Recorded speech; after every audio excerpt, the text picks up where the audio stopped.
Testing, 1, 2, 3.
Okay, good morning, colleagues. Welcome to the third meeting of the 2025 Strategic Planning and Budget Committee on November the 6th, 2024. I'll now call on the Deputy Clerk, Tim Brubaker, to perform the roll call. Tim. Thank you. Regional Chair Redmond. Present. Councillor Craig. Present. Councillor Deutschmann. Present. Councillor Erb. Present. Councillor Foxton. Present. Chair Harris. Present. Councillor Hunick. Present. Councillor James. Present. We have regrets from Councillor Liggett, Councillor McCabe, Councillor Nowak, Councillor Salonen, Present. Councillor Shantz, Present. Councillor Verbanovich, Councillor Williams, and Councillor Wolf. Present. Thank you, Chair. I do know that Councillor Verbanovic mentioned that he's doing the take your child to work thing this morning, so he'll be in shortly. So we'll look forward to seeing everybody then. Okay, everyone, as always, we've got a lot to get through today. Last week, we covered off operating, capital, and revenue highlights associated with two focus areas of our strategic plan, equitable services and resilient and future ready. We also made a number of decisions that we'll, of course, recap on today, which moves some of the expansion requests straight to the final budget day deliberations. These expansions leverage funding from other levels of government and sources that help us on the budget front. We also highlighted some expansions that the committee wanted to digest further and come back to at a later meeting. Today, we'll hear a path for those further deliberations. I hope the meeting last week helped you all get a sense of how today will work. Today, we'll review the remaining two areas, Homes for All and Climate-Aligned Growth. We'll hear highlights from the plan and 2025 budget book, but the main focus is about answering your questions, and I'll be pausing after each major section to provide a space for this opportunity. And of course, today is for us to deliberate the budget and potential investment expansions being put forward to us. I will highlight that we have about 33 service expansions that we'll be discussing today. They are grouped into three sections. However, if we need to separate those out, we'll require a motion to do so, and I would encourage you to think about that ahead of time. And more importantly, we're talking about 11.7 million of the 14 million in property tax expansions today. And so, colleagues, I know we've punted some items to final budget day. We've got a good runway today, and I do hope and encourage everyone that we can get down to work and make some decisions to perhaps allow for budget day to be just that. We'll obviously have a chance to look at the other investments and signal which we'd like to move forward to final budget day, which we'd like to discuss further, or perhaps those that we'd like to defer to another budget year. Remember, we are not making final decisions today. Those, of course, will happen on final budget day, December the 11th. I'll do my best to work through our choices when we get to those later today. We have a lot to cover to make sure we hear from everyone. We'll continue with one question, one follow-up. We'll also be hearing from members of the community later this evening at the first of two public input meetings. This is always such an important part of the process, and I'm grateful to all those who, of course, signed up to take the time to come speak with us tonight. Finally, I'd like to thank everyone up front for the work we are about to do. So with that, I would like to invite Kaylee Kean, Manager of Finance at the Grand River Conservation Authority, to present the GRCA's 2025 draft budget. Kaylee is joined by Samantha Lawson, CEO of the GRCA, and Sonia Rajoya, Manager of Corporate Services, who are both available for questions. Good morning, ladies. Welcome to headquarters here, and I'll turn it over to you. Thank you.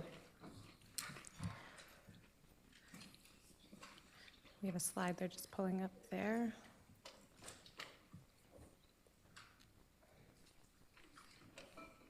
Okay.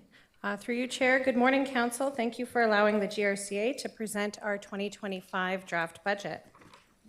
I'll start by sharing a little bit of information about the Grand River watershed. The Grand River watershed is the largest in southern Ontario. The Grand River and its tributaries lie at the heart of one of the richest, fastest growing regions in our province. Sorry, next slide. We know that the future prosperity of the watershed, its municipalities and communities is linked to the health of the river, its tributaries, and the natural environment. Next slide. The Grand River Conservation Authority operates a range of programs in engineering, planning, land management, recreation, and education.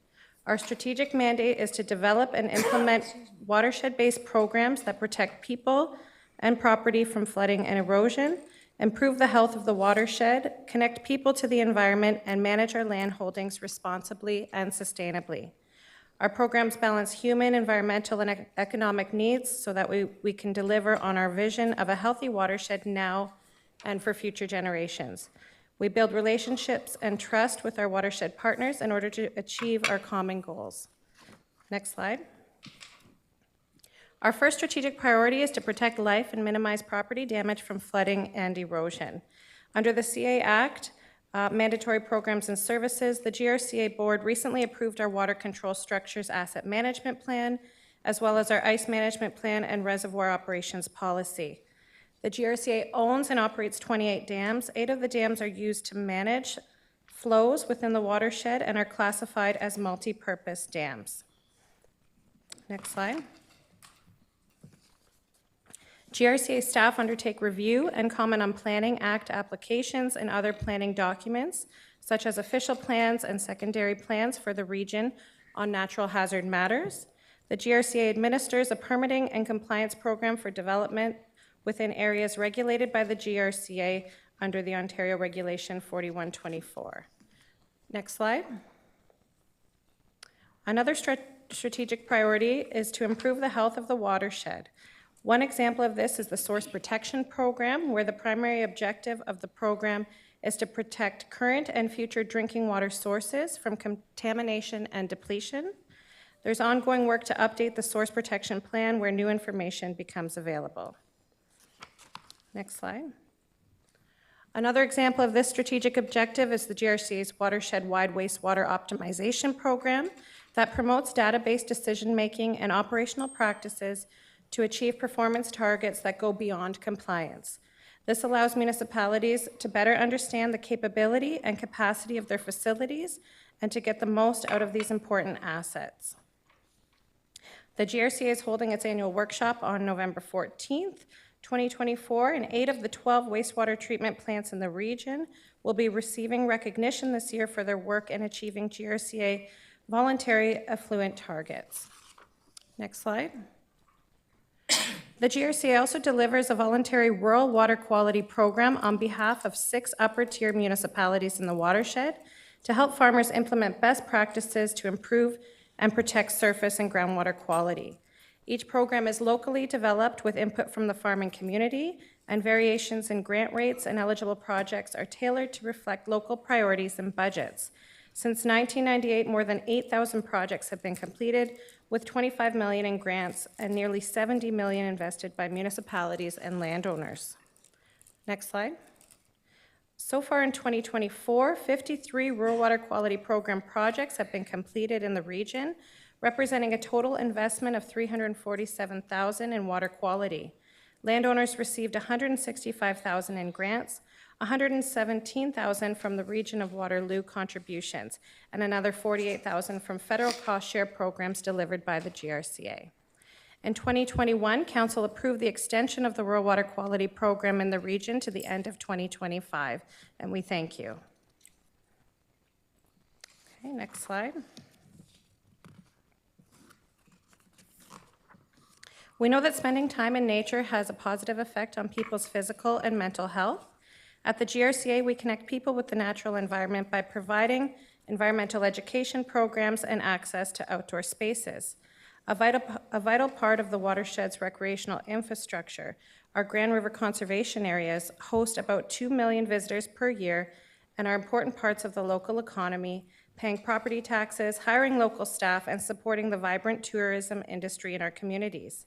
The GRCA currently provides outdoor environmental education programs to almost 30,000 students each year, as well as to some community groups. Next slide.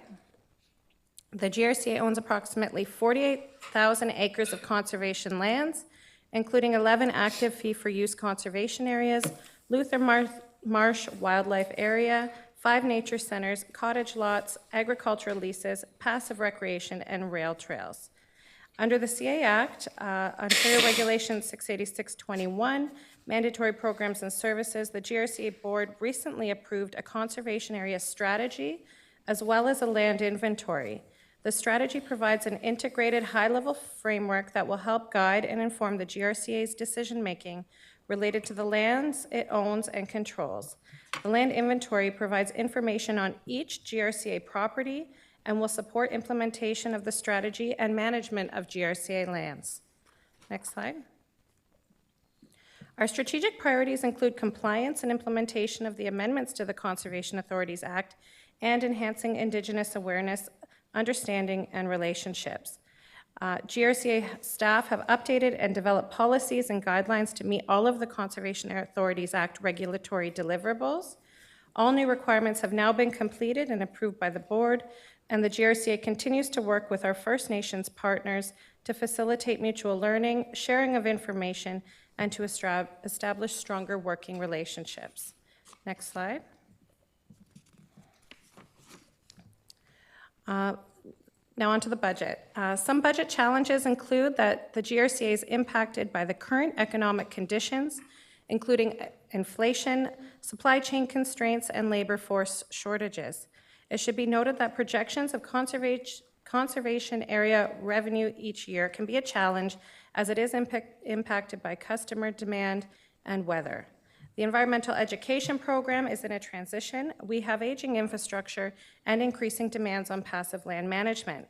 And as with many other organizations, we face keeping pace with digital innovation and technological advancements. Next slide.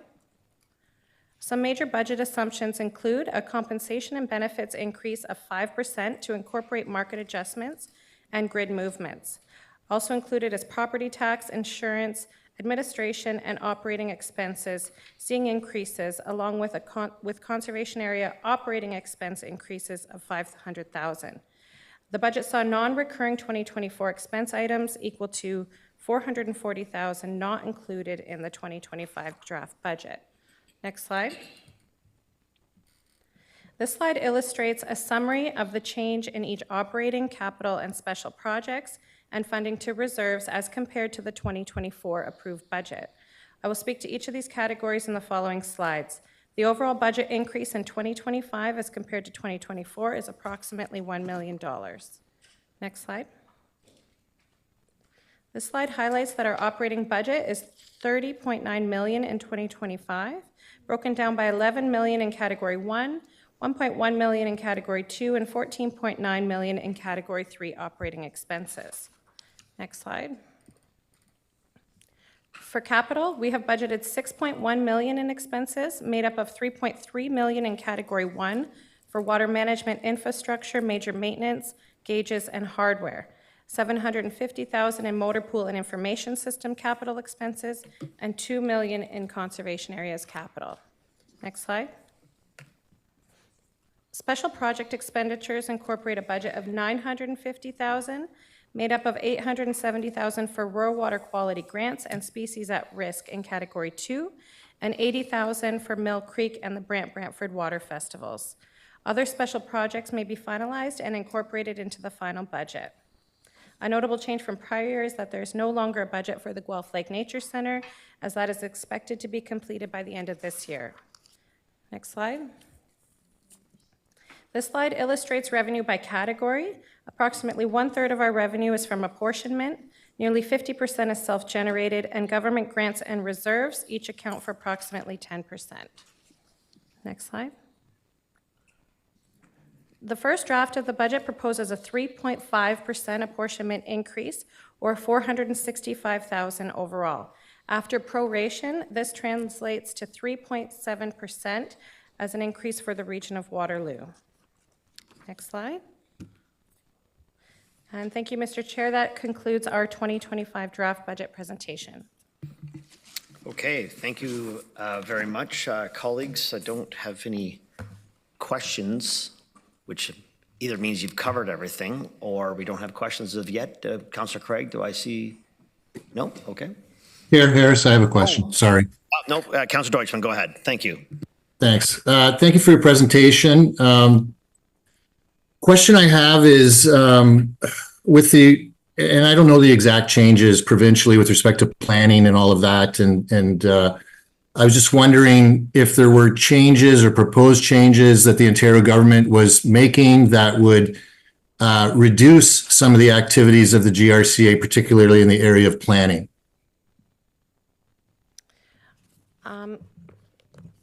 Sure. Good morning, Council. Through you, Chair. At the beginning of the year, the province made changes so that conservation authorities can't participate in the review of anything to do with natural heritage components of planning. So the focus of conservation authorities now in planning is strictly on the natural hazards, so the floodplain, steep slopes. We no longer participate in reviewing any applications concerning ecological or natural heritage aspects. And I asked that just because the slide referred to Planning Act comments that you make.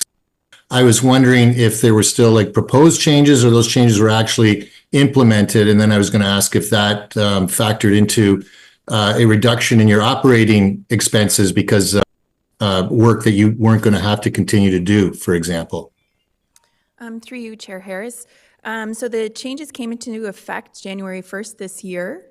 In terms of impact to operational, it had a minor impact in terms of work that the authority does. I think the previously we looked at, for example, wetlands. We looked at it from an ecological perspective, but we also looked at it from a natural hazard perspective. So how it impacts or is linked to water attenuation and how it impacts flooding. So we still do that component of it. We just don't do the natural heritage component of it. So it did have a minor impact, I would say, on the workflow. I think also to note too is that our regulation changed as well. So the province amended the Conservation Authorities Act for our permitting process and reduced the regulation limit, I guess, in terms of that. So that's also had an impact on the amount of work, I guess, that we see in planning. I would say, though, that that impact is more with the not so complex files, like, you know, the sheds that were 120 meters from a wetland and those types of things. So I would say that they had a minimum impact on the complexity or the volume per se that staff are reviewing. So finally, just one question on that, Chair Harrison. I see Chair Edmonds on the list. Did that result in a reduction of staffing then because of the reduction of work requirement? Through you, Chair Harris, it did not. I mean, it reduced some of where the focus of staff will be. So under the Conservation Authorities Act and the mandatory programs, the province also included in the mandatory programs the management of GRCA lands. So ecologists that were working on, let's just say, natural heritage aspects in planning also provide support for restoration and management of GRCA's land holdings. And again, they were already reviewing from a natural hazard perspective already. So they were reviewing applications. It's just now they're not going that sort of extended part to review the ecological side of things. And the other thing to note too is that the recent board meeting by the GRCA, we brought forward our fees in terms of planning and permitting, and the board has proposed that staff transition to a full cost recovery fee model for that. So previously we didn't have that, so we are transitioning in the next year, over the next couple of years actually, to bring up the cost recovery to 100% for both planning and permitting. Chair, I'll go back on the list. Thank you. Thank you for your answers. Chair Redmond. Thank you, Chair Harris. My question is really one I really value. I think we all do, conservation authorities. What relationship, if any, do you have with the school boards through your education program? Through you, Chair, we have contracts with this, I think, 5 school boards for providing environmental education through their school board curriculum through our environmental education centers. And I guess, are those contracts and fees cost recovery? I thought your answer to the last question, Samantha, was really interesting. Through you, Chair, yes, we are, we're supplementing our deficit with our reserves for that Thank- program. Thank you. Councillor Shantz. Thank you. Thanks for the presentation. I'd like to go back to something you said, Sam, just about the staffing on the property reviews. Is that piece self-funded? And so I think you said that some of the staff that did Heritage are now doing our own, or GRCA's own sort of property pieces. And is that piece self-funded, or does that come out of the levy? Through you, Chair Harris. So that still comes out of the levy. It's a mandatory program. So the ecologists that we had on staff, we break them basically down by 20% is how much they contribute to managing GRCA's property. And then roughly about 80% of their time is spent in planning and permitting. So they're still both mandatory programs. It's just there's probably a bit more of a shift, probably by 10% for them over into managing GRCA's lands. Okay, thanks. Councillor Deutschman. Thank you. Just follow up on two things. One, you mentioned a full cost recovery program. So will that result in a higher recovery versus what you had in place previously? So through you, Chair Harris, yes, it will. So I should mention that cost recovery is going to be phased over the next 5 years. And the goal of that is to transition off of levy support for planning and permits and go to a full 100% cost recovery. So that will have an impact on the funding support for the planning and permitting.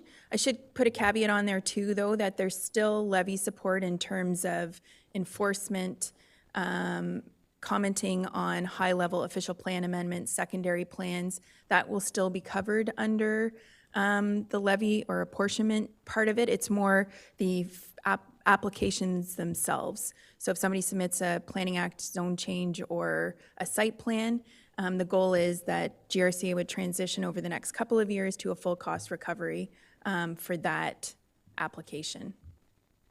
So just my observation there is then people that are applying for a building permit would face a higher cost eventually under this 5-year phase-in process.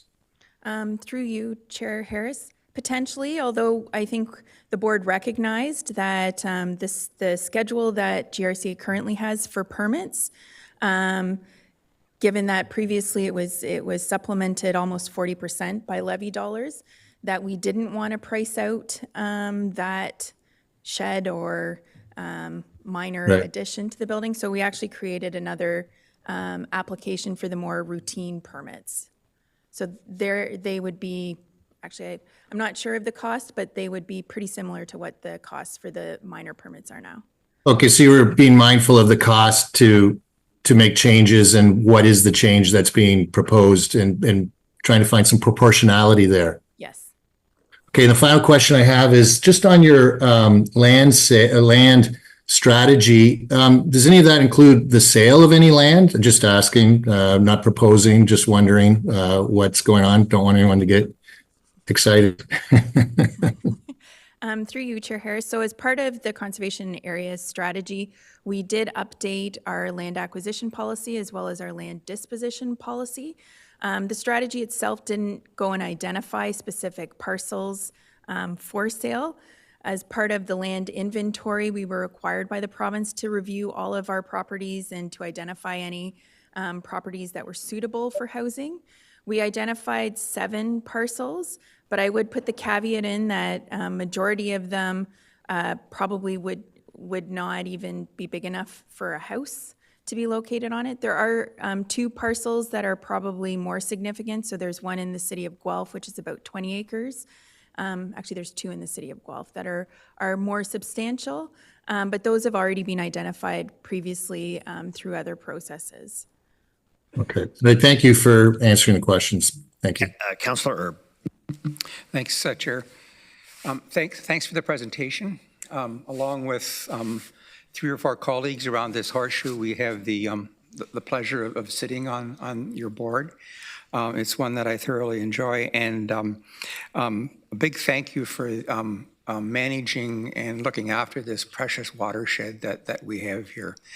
I know there's been significant changes for you legislatively in the last year or two, and again, as my observation sitting around the board table at the GRCA, you've handled that very well and taken into consideration the future well-being of the watershed and the people that use it, so thank you. Thank you. Councillor James.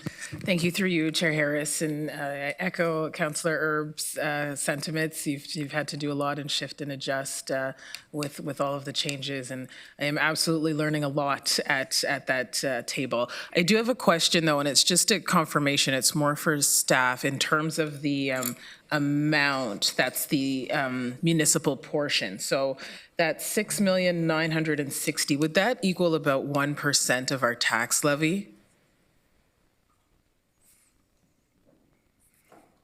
Through the chair to Councillor James, actually the funding provided to GRCA comes out of our water and wastewater rates, and I'm not sure what that percentage would be.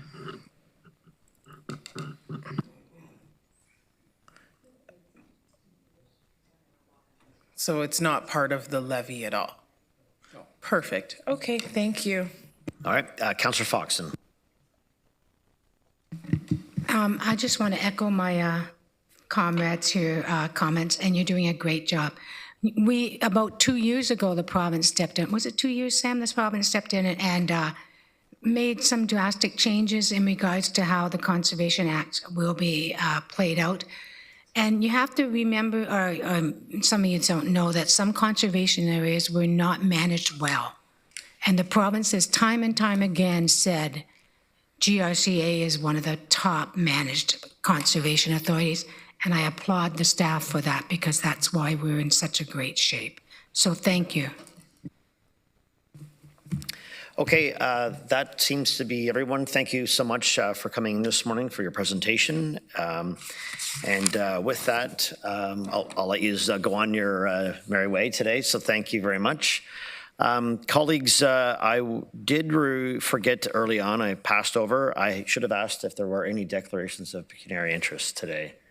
And I figured that would be the answer. I don't see any. And I would also like to acknowledge the land on which we gathered today is the traditional territory of the Haudenosaunee, Anishinaabe, and Chinantan peoples. We acknowledge enduring presidents of the Indigenous people with whom we share this land today, their achievements and their contributions to our community. Next on our agenda, we will have the 2025 plan and budget presentation. This session will follow a similar format to our previous meeting. We'll begin with a focus on the Homes for All strategic priority. Then at around 12:30 p.m., we'll break for lunch. And I do believe I've decided that we're going to have a 15-minute break at 11 a.m. So we'll go 2 hours, a 15-minute break. We'll hopefully get back on track just after 11:15, break for a 12:30 lunch, and then we'll resume with the climate-aligned growth. And so with that, I'll turn over to Mathieu Getsky, our acting Chief Administrative Officer, to start the presentation. Mathieu. Thank you, Chair Harris. Good morning to all of the members of the committee. I think we're really looking forward for the conversation today.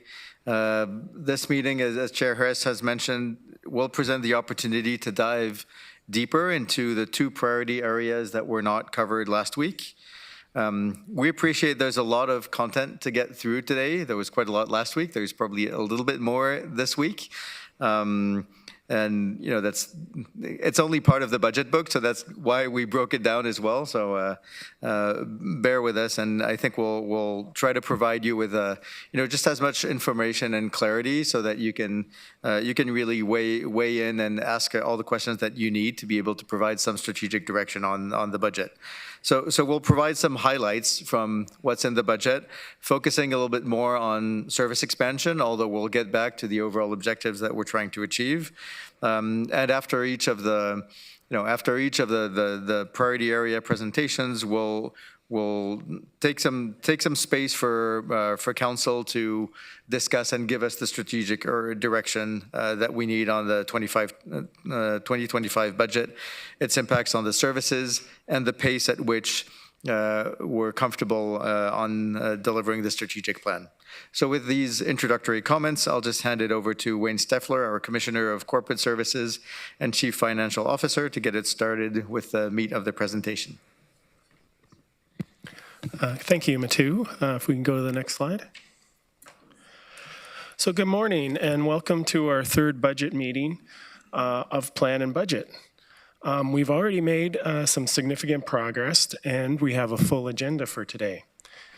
In our meeting last week, we covered significant ground by reviewing our resident survey, reviewing our capital program, and conducting an in-depth discussion on two of the priority areas, resilient and future ready, along with equitable services and opportunities.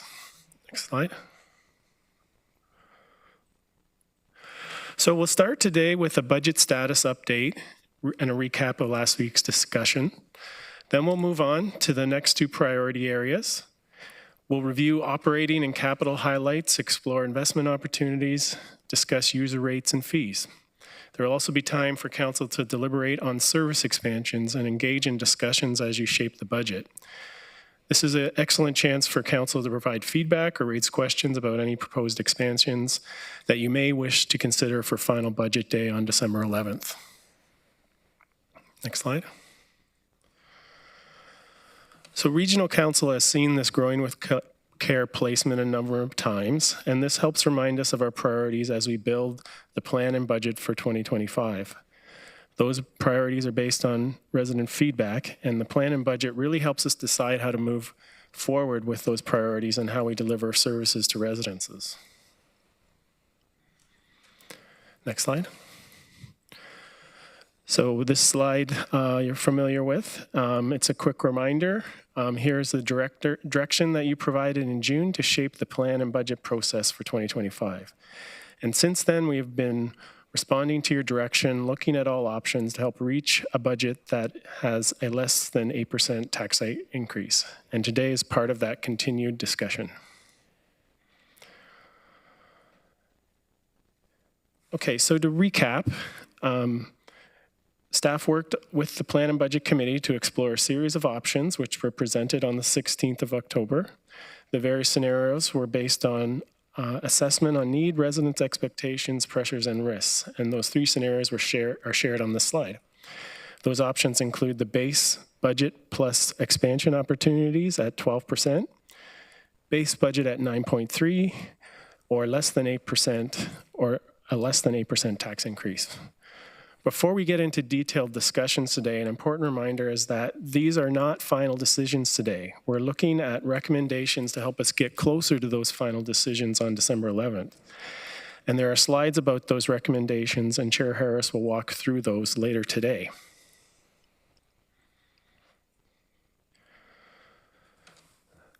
So where we're sitting at today, this is the summary of the preliminary 2025 tax-supported operating budget. You can see the base budget increase we talked about at $58.1 million, which is a 9.3% impact. You can see the proposed service expansions at $14 million, and together those resulted in a potential impact of 12%. Again, these are preliminary numbers, and as we go through plan and budget, council will work to bring that tax impact to the level you're comfortable with. Before we move on, what I can tell you is that we do have our updated assessment growth data, and it indicates a 1.81% tax assessment growth. It doesn't materially change the preliminary budget.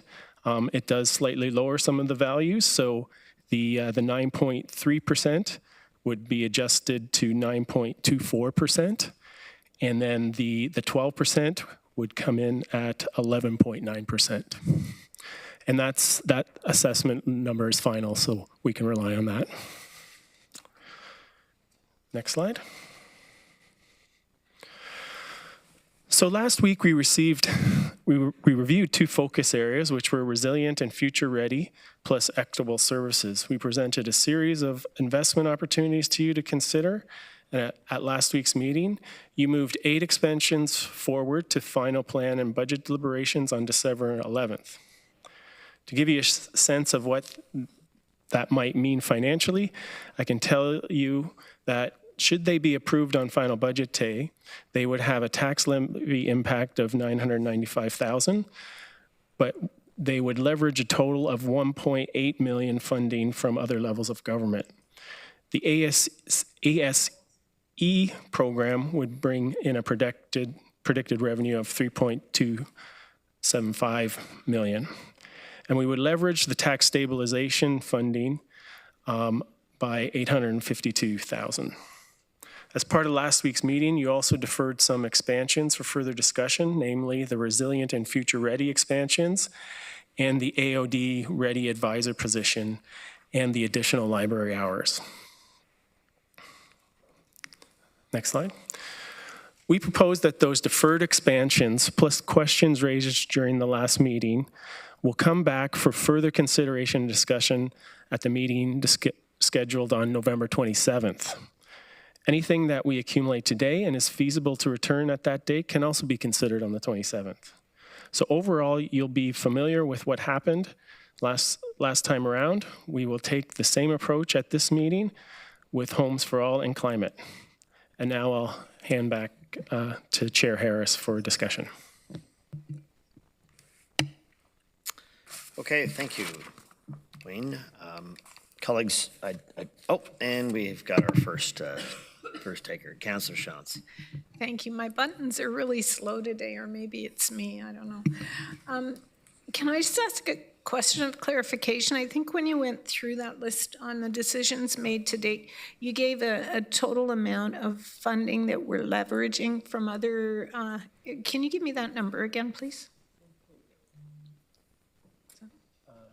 Yes, so the decisions we made have a tax levy impact of $995,000, but we're leveraging $1.8 million in funding from other levels of government.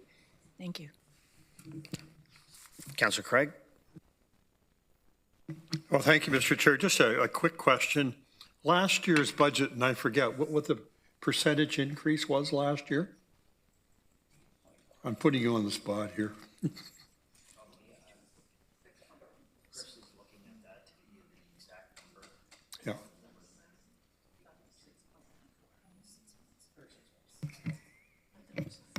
Through you, Chair, the overall tax rate for the region Waterloo, with police included, was 6.94%. 6.9? Sorry, correct. Okay, roughly 7%. Has there been any thoughts, and I think we should look at this in a bit of a longitudinal kind of interpretation, but any thoughts about next year's budget? And are we looking at the same heavy increases? Through the chair. So what we're preparing on the 27th is a view to that. So we'll look further to multiple years, thinking of the impact from the capital program as well. So we'll do some forecasting for that. Okay, I appreciate it. And Mr. Chair, just wondering, we did have a slide, pardon me, one of our meetings about people in the community and the impacts of what they were going through in terms of, and I think Matthew helped me on that one. I wonder if we could pull that slide out again at some point, because I think it's important to keep a perspective on how people are faring in the region of Waterloo and what tax impacts have on them. I'd like to bring that slide up again at some point, okay? Thank you. As we forget that. We could do that now, since I don't have any other folks in the queue, if that's appropriate. Do you want to do that now, Councillor Craig? Well, they may need a chance to pull that up, so.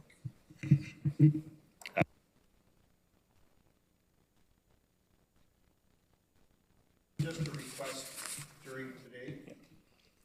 I don't have any other colleagues that are looking to ask questions, so. Okay, so we'll move on. We'll continue with the presentation.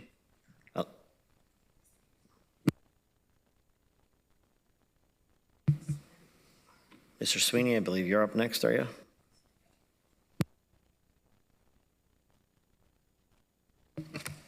Good morning, Regional Council, and thank you, Chair Harris, for the floor for a few minutes here. I'm pleased to present a good portion of the Homes for All section, which I will share with my colleagues along the way. I want to start by just commending and thanking Council for their ongoing commitment to ensure that across Waterloo Region, every citizen has a safe and affordable place to call home, and for investing your time and your energy and your questions and your resources into this conversation. Next slide, please. We're starting our section on Homes for All today with this image from the Housing Summit of last summer. It's a reminder that solutions to accelerate housing affordability are embedded in partnerships with people and organizations across this community, from our housing providers and developers to funders, planners, and community leaders. That summit in June encapsulated the journey that we are all on to build a community that we are proud of and invests in homes and opportunities for all. Next slide, please. Before we jump in, I want to set a little bit of context for the challenge that we are all facing. I recognize that none of this will be new to the folks around this horseshoe, but I do think it's important, and we think it's important to just set some of that context. Our ability to advance this priority area is greatly influenced by the context, the opportunities, and challenges we are all faced with. And on the screen, you'll see a snapshot of that. We know that poverty is increasing across Canada. Locally in Waterloo Region, we know that about 8% of the population are living below the poverty line. This is compounded by the fact that finding work is also a challenge for those most in need. And in 2023 Immigration Partnership Survey of newcomers to our region, 49% of those named finding work as one of their largest challenges. Housing unaffordability remains a significant pressure. However, we are seeing the interest rates decline, and we will wait to see the impact of that shift. We are seeing a number of real, very real burdens that are contributing to homelessness here in our community, and I know that we've spoken about this many times. We've been here numerous times to address the issue, and we know that chronic homelessness in Waterloo Region has been increasing at an average growth rate of 28% year over year since 2020. And as of September 30th, our most real-time assessment is that we have 572 people who are currently facing chronic homelessness in Waterloo Region. There's also, and we know this from the evidence, that there's a clear overrepresentation of Indigenous people in that figure. And in response, regional services and our staff and our partners are working to address that core need. We are, however, building more affordable homes across the community than ever before, increasing the number of affordable homes in the region develops to 500 per year. This is 10 times the amount developed prior to the pandemic. And we are serving 17,500 beneficiaries. Those are unique individuals of the Ontario Works program, and we continue to serve those who are most vulnerable in this community to help them find work. Our next slide, please. So in 2025, we have a number of areas of focus. These include continuing to meet our targets to grow and incentivize affordable housing, be this through building better futures or offering more rent supplements. It includes expanded services and supports offered through the region's housing services, and we are collaborating with community on ending chronic homelessness. We're also expanding innovative and equitable approaches to employment services. Examples of this work include the expansion of the Grand Valley Construction Path to Employment program and the ongoing development of relationships with industry partners in technology, health, and manufacturing to create additional paths to employment. We also continue to generate economic growth in this community through the region of Waterloo Airport. We know that YKF is now home to 44 businesses that directly employ 660 people, including multiplier impacts. The airport supports over 1,300 jobs and generating approximately $390 million in economic output. And on the last portion of this slide, you can see that we are increasing the supply of region-owned land to support the growth of affordable housing and employment. Next slide, please. Before we look into the service expansions, I would like to bring you back to the housing continuum to illustrate our current service levels and current investment in housing and homelessness. You may have seen this slide before. There are two key elements that I want to point out here. One is that, as you will see in the green bar at the bottom, what we have done is articulated for you here today the degree to which we are investing the resources that we have available into permanent housing solutions. In fact, 74% of the housing and homelessness budget investment in 2025 is earmarked towards permanent housing solutions, which you can see along the continuum on the right-hand side. We have talked a lot around this horseshoe about the rising costs of housing and homelessness, but the reality is that we are building a system for the future where every interaction with a regional service is a path to supportive and long-term permanent housing. This is Homes for All. I also want to point out that the blue bar represents the service levels that are inherent in the 2025 plan and budget. And as a regional municipality and a service system manager, as you set the budget for housing and homelessness, you are setting the service levels. And to show you the degree to which in each of those columns and spaces, we are meeting the needs of people across the continuum. What this shows in this slide is that we are continuing and committed to help people land in a safe and affordable home.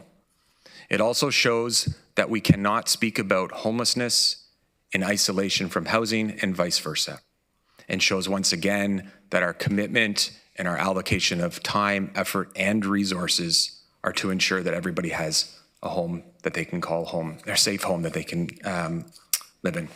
And with that, I'm going to turn it over to my colleague Jennifer to walk you through some of the capital investments.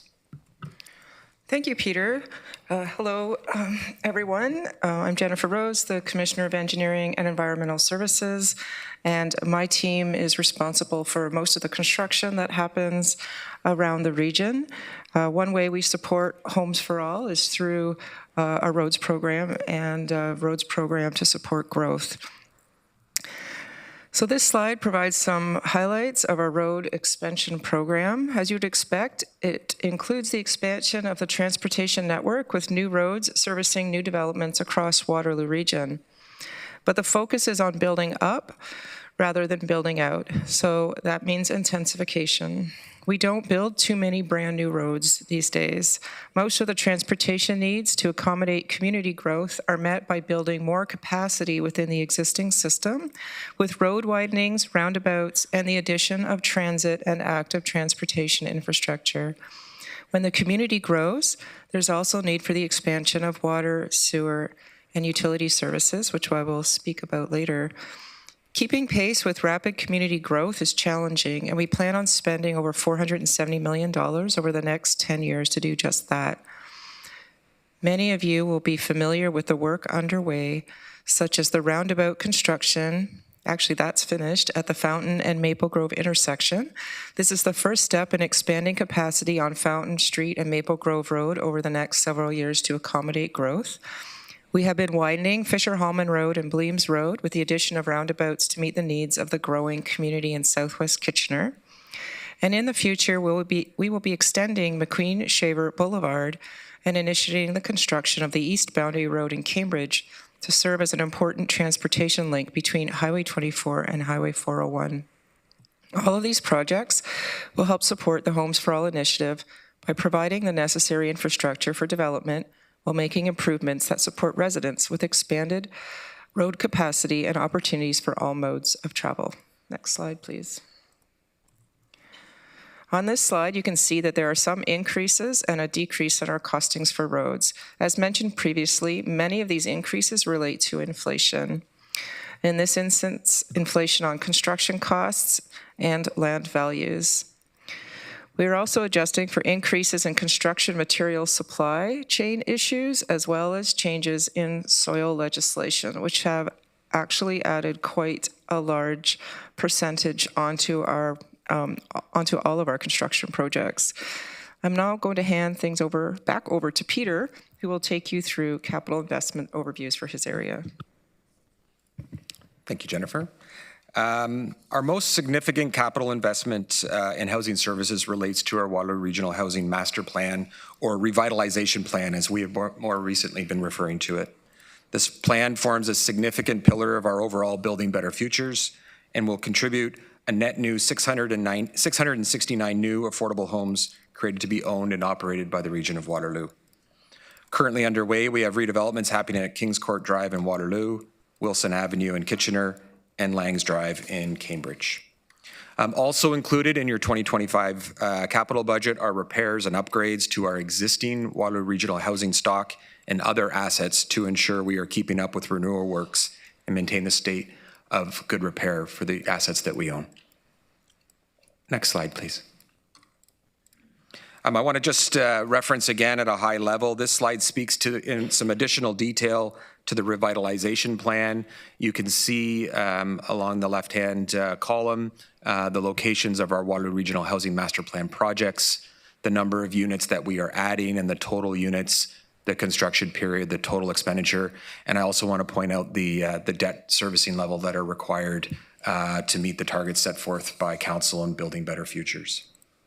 And I'm going to just take a couple of minutes to pause and walk through some of that debt scenario here. If we could just go to the next slide, please. So I'm going to speak to 3 slides in a row. So essentially, you can see here that starting in 2025 through to 2031, in order to complete the revitalization plan to meet the targets set out in Building Better Futures that we just had in front of you on the slide before, that we will be taking on $500 million in debt over the next number of years, and you can see how that rolls out year after year. If we can go to the next slide, please. Just another way to show this is how the debt servicing costs. So obviously, as we know, we've been talking about the impact of debt and how that directly impacts our operating budget. And so you can see here the debt servicing costs that will be coming basically down the pipe for Regional Council and the housing budget in order to service the debt load that we will be taking on to complete the Building Better Futures project. And then the last slide I want to just spend a second or two on as well. If we could change the slide, please. So this is something, again, that we do know as staff.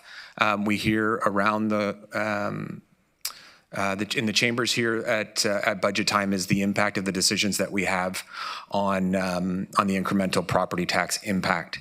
And so what you're seeing here is the previous 2 slides broken down into a year-by-year incremental impact of the Building Better Futures and Waterloo Regional Housing Master Plan revitalization. And you can see from 2026 down to 2034, in the second column, the total debt. That was the slide that I just showed you previously. And then I want to point you to the final 2 columns. The first one is the incremental debt that will be added on a year-over-year basis as we complete this project. And with making some assumptions, and my gratitude to our friends in finance for helping us make these assumptions. So we're using current 2025 assumptions in terms of what a 1% increase in the property tax levy looks like. Should that hold for the next 10 or so years, this is the impact that we will be making. So these are decisions that are being made in finalizing and finishing the Building Better Futures. Has a knock-on effect for councils and staff members in future years. You can see, I'll just point out, for example, once we take on these projects in 2029, we are basically automatically adding $9.2 million in debt servicing costs to that year, which would represent an almost 2% tax increase right then and there. So we just wanted to make sure that we took some time to shine a light on the impacts of the work that we are doing. We are building affordable housing in a way that we have not done in this community in a generation. And we have, and you as Regional Council have directed us to primarily focus on the development of affordable housing. And there are decisions that we are making that are going to benefit this community for generations, and also to ensure that you have appreciation, a fulsome view of the impact that those decisions will have in subsequent years for future iterations of this council. Next slide, please. And as we continue to balance affordability, equity, and growth, we have proposed updates to our user fees and charges. I just want to make sure I'm on the right slide here. I think this is you. I'm sorry, Jennifer. I got there was a Peter hands it over to Jennifer that I totally blew right over, so I'm sorry. I'll come back to user fees in a few minutes. Thanks, Peter. I forgive you for that. That's fine. The airport is a key part of the Homes for All priority and is a driver of employment at Waterloo Region. We've already touched on how it's foundational to economic growth, and you can see that commitment in our 10-year capital, where we are investing over $330 million in the next 10 years. Underway currently at YKF, we have 2 fire trucks on order, which are 100% funded from the federal government. The master plan is also a major part of our current work and is expected to be completed in 2025. This will set the vision for the future growth of the airport. Starting in 2025, we will begin exploring options for additional operation space, with much dialogue to come on that. We will also expand parking as needed to meet passenger numbers, and this also provides a major source of revenue for us. We're exploring options to relieve congestion and improve airport access to further improve the passenger experience. Looking further ahead, our vision will be driven by what's approved in the master plan by council. Currently, the master plan identifies a terminal expansion for phase 2, as well as runway extensions and rehabilitations. Part of that future plan is to acquire and service lands for development, which will help us be prepared for future aerospace investment in Waterloo Region, which again supports our economy as we grow. And finally, on this slide, just to note that we always keep abreast of the data and trends with regard to passenger growth, and as such, we adjust our forecasts for future terminal expansion. Next slide, please. The Region of Waterloo, in collaboration with area municipal partners, offers grants to assist property owners with the remediation and redevelopment of eligible brownfield sites. This supports our shared goals in this priority area and represents investments of just over $32 million in the next 10 years. Notable approved projects include 83 Elmsdale Drive with 590 condo units and commercial space, 1011 Homer Watson Boulevard, which is a multi-block industrial site, 130 Water Street, which is the hotel and condominiums, 64 Grand Avenue, which is a commercial and condominiums project in the Gaslight District, and 14 other projects totaling about $12.1 million. And most recently, there's been a new TIG approved for Hespeler Road at just $1.3 million. So these are all wonderful things that we're doing to remediate brownfields so that we can have clean sites for development within the region. And I'll hand things over to Peter again. Follow the bouncing ball here. I'm going to spend a few minutes, and I'll take us home over the next couple slides, and then hand it back over to Chair Harris for questions. The slide in front of you is just an overview of user fees and charges in this particular area. You can see that as we continue to balance affordability, equity, and growth, we've proposed updates to these charges and fees. Under Children's Services, to support the transition to $10 a day of average fees, families with children up to 5 years of age in licensed home child care programs would see child care fees capped at $22 a day. The reduced fees are legislative required and fully supported through the provincial Canada-wide early learning and child care funding, or what we call CWELC, with no required municipal cost share. There are also some minor changes to fees and charges proposed for senior services, supportive housing, and regional growth and development and sustainability. And finally, for YKF, proposed fee changes include increases to automobile parking, landing fees, apron parking, and snow removal. And if I could move to the next slide, please. Now we're going to go back to talk some more about the operating. This slide reflects highlights of the many services, supports, and critical operations that the Region of Waterloo provides each and every day to enable progress on the Homes for All file. I won't go through them all, but you can see that these include offering community, transitional, and supportive housing to the people most at need, providing innovative and equitable employment services and supports, Our supports also include providing services to seniors, newcomers, and individuals and families in core need. We've covered a lot of ground in this presentation and what you see on this slide, and we continue to see results from our work and your investment. Go to the next slide, please. In a minute, we'll walk through a slide that outlines potential new investments for Council's consideration under the Homes for All priority area.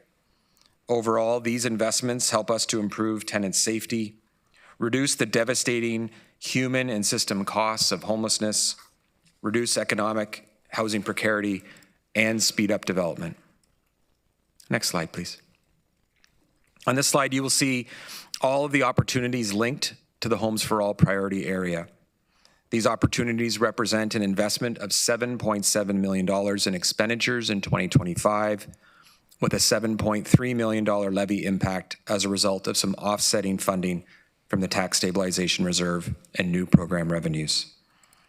This translates into an increase in property taxes of 1.4%. The annualized property tax associated with these expenditures and expansions and investments is $7.3 million and includes staff resources of 11 full-time equivalents. As mentioned in the previous slide, these potential investments help us address homelessness, create faster approvals in the development review process, and improve tenant safety. And with that, I will hand things back over to Chair Harris, and we're happy to answer any questions that you might have. Yep, we do have a few. Councillor Hunick. Through Chair Harris, thank you, Commissioner Sweeney and Commissioner Rose, for the excellent presentation. I just want to make sure I understand correctly. On the debt servicing slide, is it true that it's going to cost us $40 million in the next 6 years? Is that correct?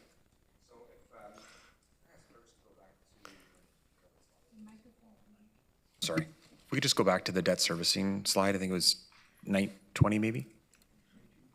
22, sorry, 22, Rianne?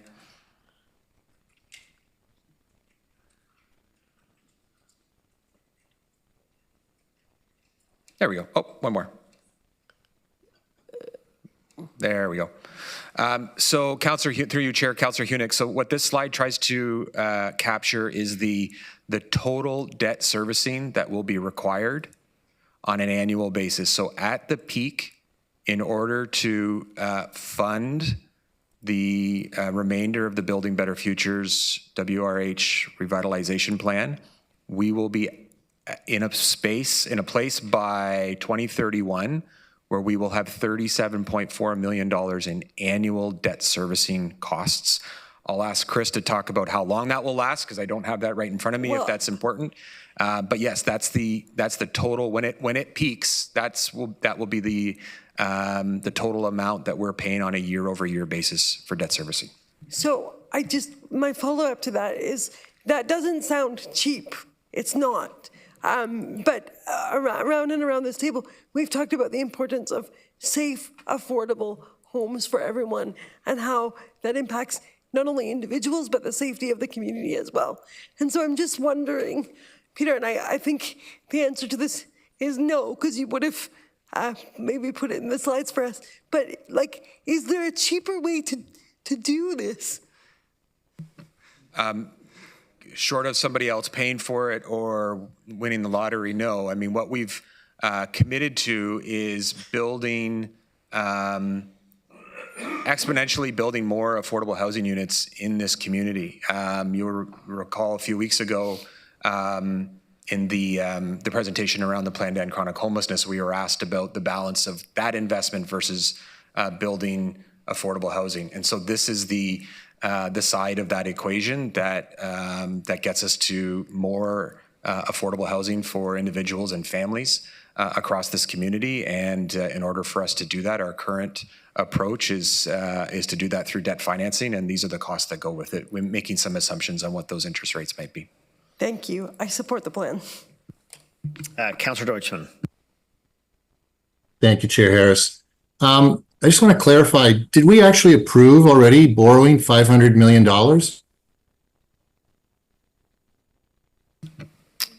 So Councillor Deutschman, I actually might have to defer to others who might have been. I'm looking around the table. This is a plan that was approved and endorsed by the previous council. I don't have handy in front of me the sort of the business case that was laid out at that time. So Wayne, I'm not sure if you have an answer for that. Yeah, so council may have approved this plan in the long term, but we approve the capital budget year by year. So any kind of approvals we'd make for the current year we're in. And also when we go to do our debt servicing, we bring forward approval for that too. So this is the plan, but it's not committed in that sense. We still have opportunities to review. So, sorry, but I'm not clear. Are we committed to 500 million or are we committed to some other amount? What are we committed to? Maybe Peter would like to also, we approved a plan, a long-term plan, but that's not in terms of, we haven't committed then to a $500 million debenture or anything like that going forward. We still have the opportunity to review this going forward and make adjustments. It could be timing, we could phase things out longer, those type of things. Or the size of the debt load. So this plan is in addition to the approximately 350 million estimated cost for the plan to end chronic homelessness. Is that correct?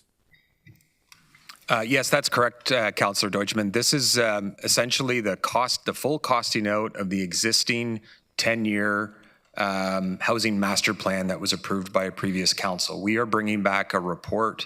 So my colleague Wayne will be bringing back some further information around capital debt servicing in across the region in a couple of weeks. And then Ryan and team are bringing a update on the master plan at December committee to give council an update on that master plan. But yes, this is a separate piece of work and a separate investment that we're working on here in the region. In your slides 20 or 21 that showed the amount of the annual payment, if it got to that full amount, was 37 million per year, and it's a 20-year debenture. So we're about overall cost in excess of $700 million when we're talking about capital, the principal and interest payments on this. Is that correct? Yes, that's correct. I mean, I don't have the 700 million number handy, but this is a significant investment that is coming down the pipe, particularly as we approach the final 4 redevelopments, which are the largest redevelopments, achieve the highest number of new units, and come with the additional costs and investments, both in terms of capital construction costs, but also debt servicing. So just last comment, then I'll go back on the queue, but I'm going to have concerns about the amount of our debt level overall for all these various projects, which seem to be landing on the doorstep of area municipalities and the regional government. And so I have a real concern about that. Thank you. Okay, we'll put you back on. Councillor Deutschman, Councillor Foxton. Thank you, and through you, Chair. And this sort of ties in, but it doesn't. Commissioner Rose, Trustler and Road, you have on your plan there to do some upgrades to it.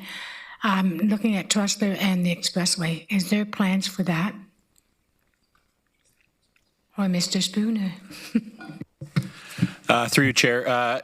Thank you for the question, Councillor Foxton. So there was a collision earlier in the week at that location, which is given a fair bit of attention. So the current plan on that site is the region has a road widening project in plan for 2027, which is to be aligned with the MTO signal project, also to be done in 2027.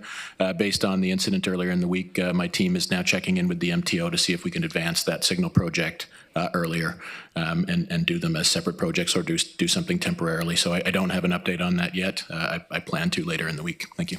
Is there any way we could do some lights there, traffic lights, something just to look into? Thank you. Councillor Shantz. Thank you. I've got a few questions, but I'll start with a couple of them. But Peter, you've got a tough file here to work with. I'm on slide 15. You've got a beautiful chart that shows the number of spaces that we've got and the percentage of the budget that is part of that. What I'd like to to get a better sense of is how does that tie into the rest of the community? So 2 questions. First of all, we've talked before about the emergency shelters and potentially 80% of the people ready to move into supportive housing, but there's not spaces there. Do we have a similar, would it be fair to say 80% of the supportive housing people are ready to move into other housing? Or do you have any sense of where that might land? Councillor Shantz, I don't. I'm looking at Ryan. Do you have a handle on that, or is that not something that we would have sort of at the ready? Okay. Yeah, I don't think, certainly not handy, but certainly that's something we can take away in terms of what that progression is, because this entire system, as you're getting to, requires flow. And what we're challenged with now, and we've talked a little bit about this with respect to the plan to end chronic homelessness, is the inflow has been so dramatic and so exponential, sort of coming into that blue call or bar, so to speak, that it's hard to move people through. So point taken. I don't have a specific answer about that readiness piece. So I don't have a really great answer for you, unfortunately. Okay, thank you. Can I have one more question and then I'll go back on the Sure. list?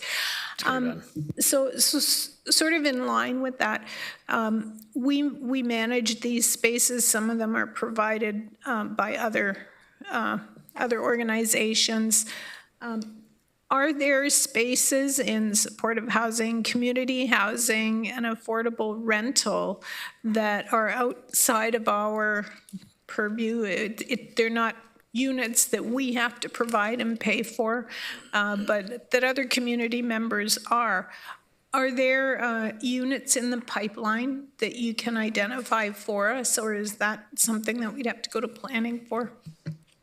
No, we could get that number. I think, Ryan, there are units in the community that would fall outside of that scope. I don't know, Ryan, do you have an answer to that?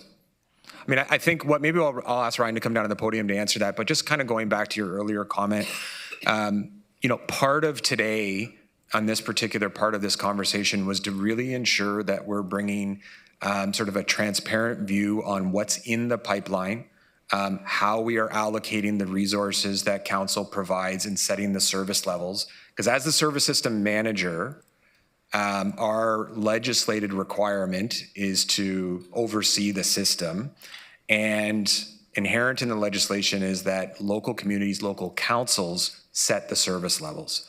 So we want to make sure that as we're going through that, you are all aware of that sort of legislated responsibility, and hence the blue piece. And then also to say, and we're bringing on hundreds and hundreds of new units through Building Better Futures, but also to be transparent about the financial impact of that. So our ability to influence the blue bar is really limited by the resources we have at our disposal and that council is willing to apply to them. And then hopefully I've given Ryan enough dodge time to come up to the podium and answer the second question. Thanks, Peter, and through you, Chair. So correct on the first part of your question, Councillor Shantz, the information on the slide are the units and the dollars that we have a direct responsibility one way or another for. Outside of that purview, anecdotally, we have a good sense of what's in development in our community, either through conversations with our partner agencies, or through what we read in the paper when a new development is coming forward and somebody is wanting to create affordable housing. I don't have a good sense of that data for you today on what exists outside of our purview, but it is there, and we have a reasonable handle on what's on the go at any given time. What I will say is that we, as the region of Waterloo, are the largest social and community housing provider by a large stretch in this regional community, and the same for supportive and emergency shelter solutions. There are bits and pieces outside of that that exist outside of the continuum, but what you're seeing in terms of on this slide is the lion's share of the work and the funding that's associated with it across the region. Okay, thank you. I think 500 units per year doesn't seem like nearly enough, and it is a community problems. So I hope that we're also spending some resources in encouraging the rest of the community to come on board. Thank you. Chair Redmond. Thank you, Chair Harris. I'll try to make this all sound like just two questions. I just really want to put a plug in for the TIG, which is part of these slides. When I go back to my Habitat for Humanity days, it is an amazing mechanism, a best practice to get sites built on and to remediate them. So really support that investment. I also want to look at providing employment income supports, including Ontario Works, and I think it's number D on slide 28, and just say how incredibly important I think that program, it's borne amazing results. It too is a best practice, and it's basically teaching people how to fish rather than giving them fish, and I think that's been transformative, so I would be very, very supportive of seeing that in there. And because the chair seems somewhat distracted, my last question would be, where in the budget do we find the state of good repair?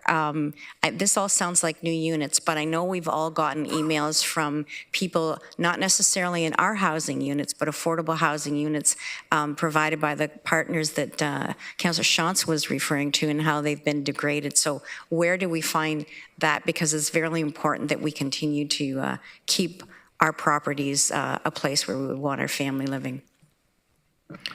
So through Chair Harris to the chair, I'm just trying to find the slide, but we did have a slide that Peter spoke to. I think it was $16 million we've got allocated for state of good repair or renewal works in housing, in the housing stock. So $16.7 million for state of good repair renewal work is in place right now. And we also have $1.4 million allocated for the homelessness properties. Thank you very much. Councillor. Thank you, Chair Harris. Comment and then a couple of questions, and I'll go back on the list for later on. I think slide 15, if I'm not mistaken, the housing continuum, is a very, very significant piece of information for us, and what I think what Council has been asking staff to try and accomplish, and so showing the 13% of the people are homeless or living in emergency shelters, and the other 80-some percent are that investment is being put back into providing housing for people, and I think that's where we've asked the emphasis to be. And so I think it's important for us to continue to see that slide and recognize the significant investment we have made in trying to provide safe, supportive housing units for people. One question related to the debt servicing, which is on slide 21. And probably this is an answer or a question for Chris. So how, that annual debt servicing, how would that compare to other capital investments that we do in the community related to water, to roads, to those other kinds of things? Where would that comparison, or how would we compare what we're investing in housing compared to other elements of the region?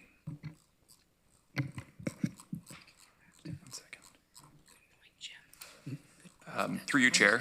So the total capital program is $6.8 billion for the region as a whole. In total, we have $1.3 billion in tax levy supported debentures, and $500 million of that relates to housing. So there's another $800 million across the rest of the capital program in terms of debenture funding that would be levy supported and have future operating impacts. So does that include roads and, yeah, okay, so we would be about a quarter?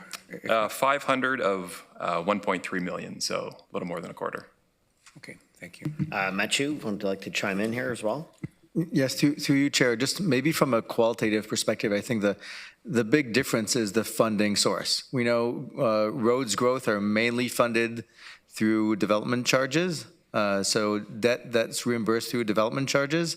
Affordable housing is not eligible for development charges. So this is all growth investment that actually goes straight into tax levy supported debt or reserves, which we haven't, accumulated significantly over time for that specific growth purpose. So that's really the big difference and why this is making such a big single impact on debentures over the next decade. Yeah, I understand that, and I appreciate that, and I appreciate the slides that we've been given to show us the long-term impact. But again, this is what I think we need to do if we want to solve the plan to end chronic homelessness in our region. And it's an expensive pill to swallow, but probably one that we have to do if we're going to solve the problem. Thank you. Councillor James. Oh, no. Thank you. Through you, Chair Harris, I'm deeply concerned about some of that debt. I'm probably channeling some Councillor Craig in my comments that Matthew, you kind of alluded to. I'm wondering about this funding. So I'm looking at positions, I'm looking about what's needed. Is there any indication of things like, the federal government's new housing plan, any indication of funding opportunities that may come through for the region? That's part one of my question. Through you, Chair. So, Councillor James, yeah, we are pretty consistently and constantly in conversation with both our provincial and federal counterparts to understand where their intentions and where their funding allocations are coming. As you probably know, there's a fair amount of debate between two other orders of government on this file, and we're staying as close to it as possible. We do anticipate that there will be an opportunity to apply for some federal funding that could offset some of the capital work that's already been approved or in development. But we don't have a good indication yet, either at a provincial level in terms of resources that might be coming our way specifically for the operating impacts. Okay, and then I guess part two of my question through you, Chair Harris, just it may be a little obscure at this point, but just conscious of narratives and comments around things like addressing our unhoused situation in terms of things like the notwithstanding clause and all of that from the provincial government.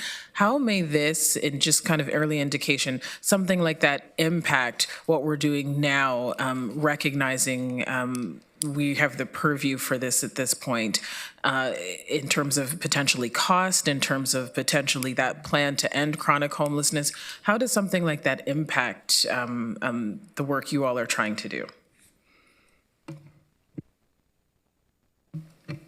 Councillor James, I'm sorry, can you be more specific in terms of the question? So if the provincial dialogue that's occurring, how does that impact our work? Yeah. We're focusing on implementing the plan to end chronic homelessness. We have a plan that has been co-developed and co-created and have been approved by this council. We know that we do not have the level of investment that is required to fully deliver on that plan, and we are focusing all of our efforts on doing what we can with the resources we have and continuing to advocate for the people who sometimes don't have a voice in this. Okay, thank you. That's it for now.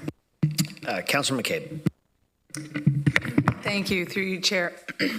I'm curious, my questions are for Commissioner Rose. We'll give you a little bit of a break, Commissioner Sweeney. Just curious about the tax incremental grants. Are those costs shared by local municipalities and the developer, or are those strictly regionally funded?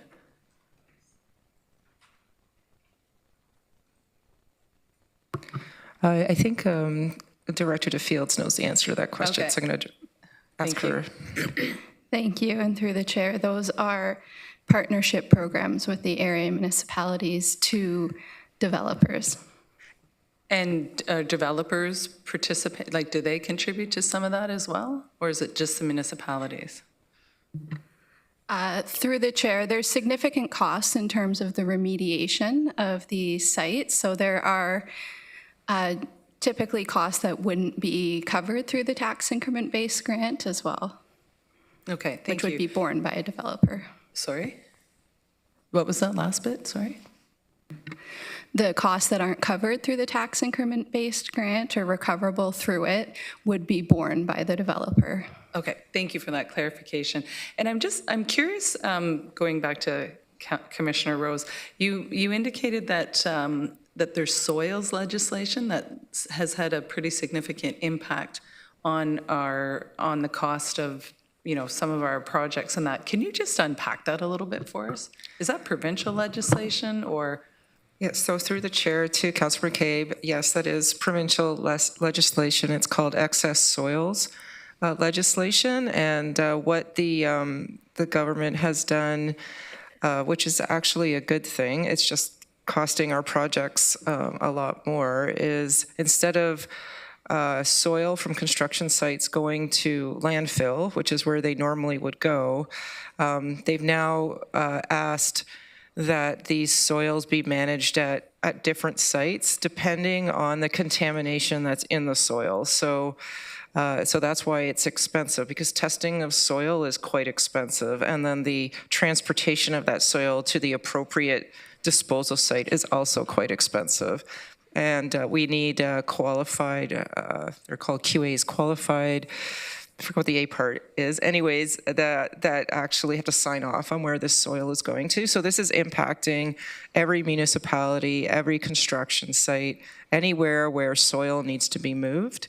And actually, it was the impetus behind Waste Management's recommendation to purchase land near the waste site, because as we're digging in the ground for new cells for our waste, we can move that soil onto property that we already own without that's part of the legislation, that you can move soil around on property you already own. So this is causing significant costs, and I know that the Regional Public Works Commissioners of Ontario are actually looking at what are those increased costs, so we can better inform our council of what some of the increased costs are that are coming from provincial legislation.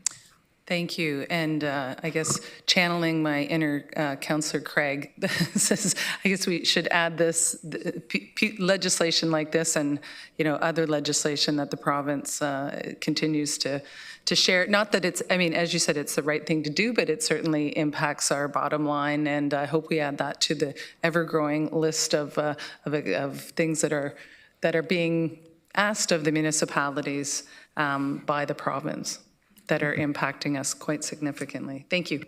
Councillor Craig. Speaking of Councillor Craig. Yeah, thank you. Thank you, Mr. Chair. This is the morning of impossible questions, but through you, I'm just asking, we look at the 602 emergency shelter spaces. If in fact we were able to shut down the emergency shelters and find accommodation for those 602 individuals, what would you expect next year and the year after in terms of an influx of a new homeless group coming in? Do you have any idea? Through you, Chair, Councillor Craig, no, I don't, I don't have the ability to predict what that would look like. What I will say, though, however, is going back to an earlier comment around really being intentional about viewing the work we're doing through the Plan to End Chronic Homelessness, our homelessness budget, and our housing investments to ensure that we're always talking about them in synchronicity. They are not disconnected from one another. They are not trade-offs of one versus another. We will say, however, that the Plan to End Chronic Homelessness is rooted in a logic model that would get us to a place by 2030 where we would not need that level of emergency shelter in this community. Because we do know that because of the lack of affordable, transitional, supportive housing, people are staying in emergency shelters beyond a timeline that any of us could feel would be appropriate. And so, again, the idea behind the Plan to End Chronic Homelessness is to continue to develop that pipeline that we've referred to, that Councillor Shantz referred to, build the capacity in the system, and move people through it while also focusing on upstream prevention. We will always be, I think, especially as we grow to a community of 1 million people, we will be supporting folks who experience homelessness of some sort. But we want that to be brief, we want that to be non-recurring, and we want to support people into a system that supports them through. So, Councillor Craig, I can't answer your specific, sort of what if scenario, but I hope that makes sense in terms of what we're trying to achieve and the strategy behind the work that we're implementing. If I may, yeah, thank you. And I do appreciate the answer, and I understand it's not the easiest thing to answer. With regards to what we see in other, and in particular, I'm looking at Scandinavian countries that have programs where people who are homeless go right into a model that is somewhat supportive housing right away. And I'm sure you must be aware of those kind of programs. Does the initiative that we're doing, is it in a sense modeling that kind of European model? So the model that you're referencing is sort of the classic example of housing first. And again, we've had a number of questions around this horseshoe about that idea. And one of the goals of the continuum slide and showing the investment and the degree to which we are investing upwards of 75% of our overall allocation on permanent housing solutions versus homelessness was an attempt to show that we are in fact working our way through into a place where everybody can get into a pathway to permanent housing. I will say the Finland example is probably the most, in my time here, the most off-referenced example. It has its own unique properties, as you might imagine. But one thing I will point out in the Finland example is and I don't have the numbers handy, Councillor Craig, but the significant portion of state-owned land and social housing. The municipality of Helsinki, 70% of the land I read is actually owned by the municipality, and they add 10% new affordable housing stock every year as a way of just being.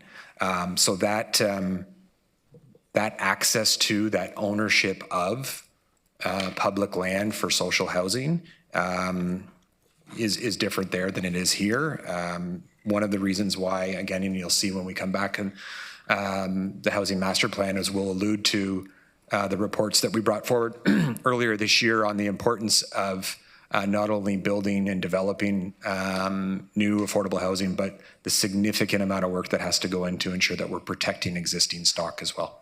Yeah, no, I appreciate the answers, Mr. Chair. Thank you. Councillor Urbanovich. Thank you very much, Chair Harris, and thanks to staff for the presentation. Some of my colleagues have asked some of the things that I raised, and I too am, concerned by the amount of debt that's being contemplated here, and the burden that's going to put ratepayers as well as future councils on. I want to understand, in terms of the modeling that has been done, what kind of rates were used for that, and when were they determined, or when were they calculated and factored into the process?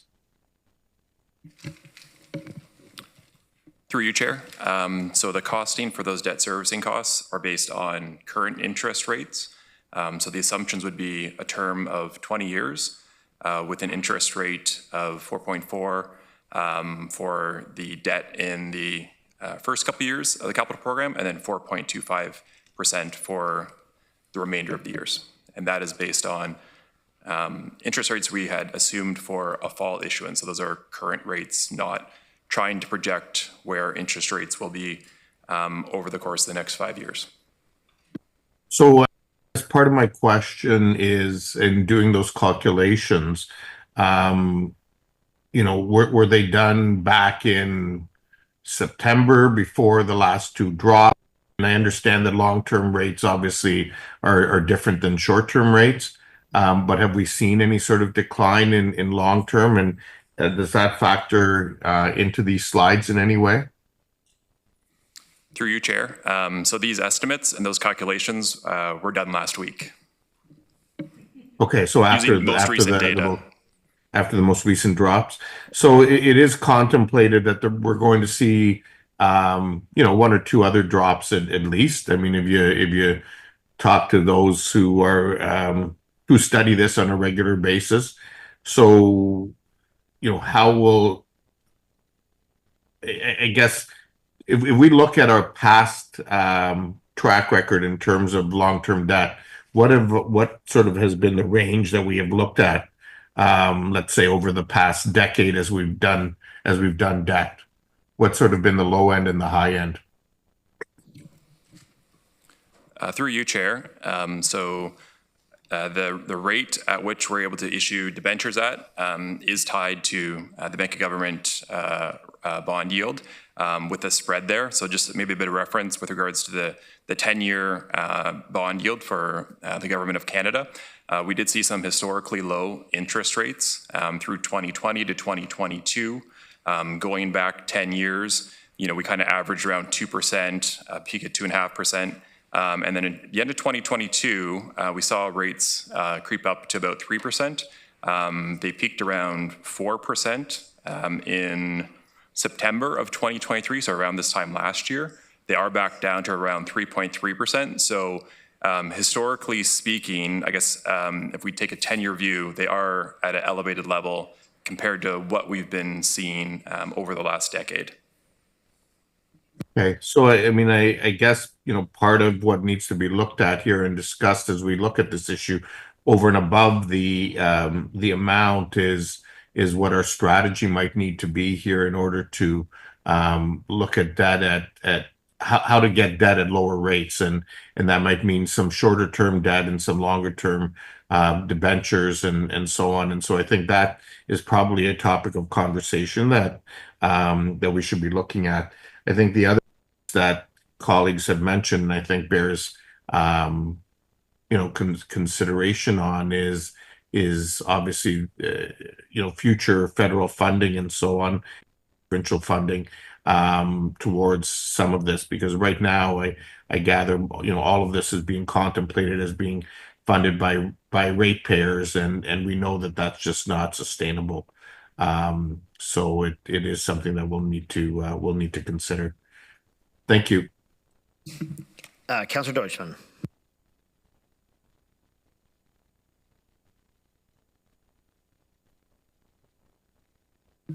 Councillor Deutschmann? Oh, he's just unpausing. Sorry. Okay. Yes, thank you. So, Commissioner Sweeney, I just wanted to check in your capital budget. Just pulling up the sheet. Slide 18 talked about capital budget. Is there funding for the moving of the King Street shelter next year?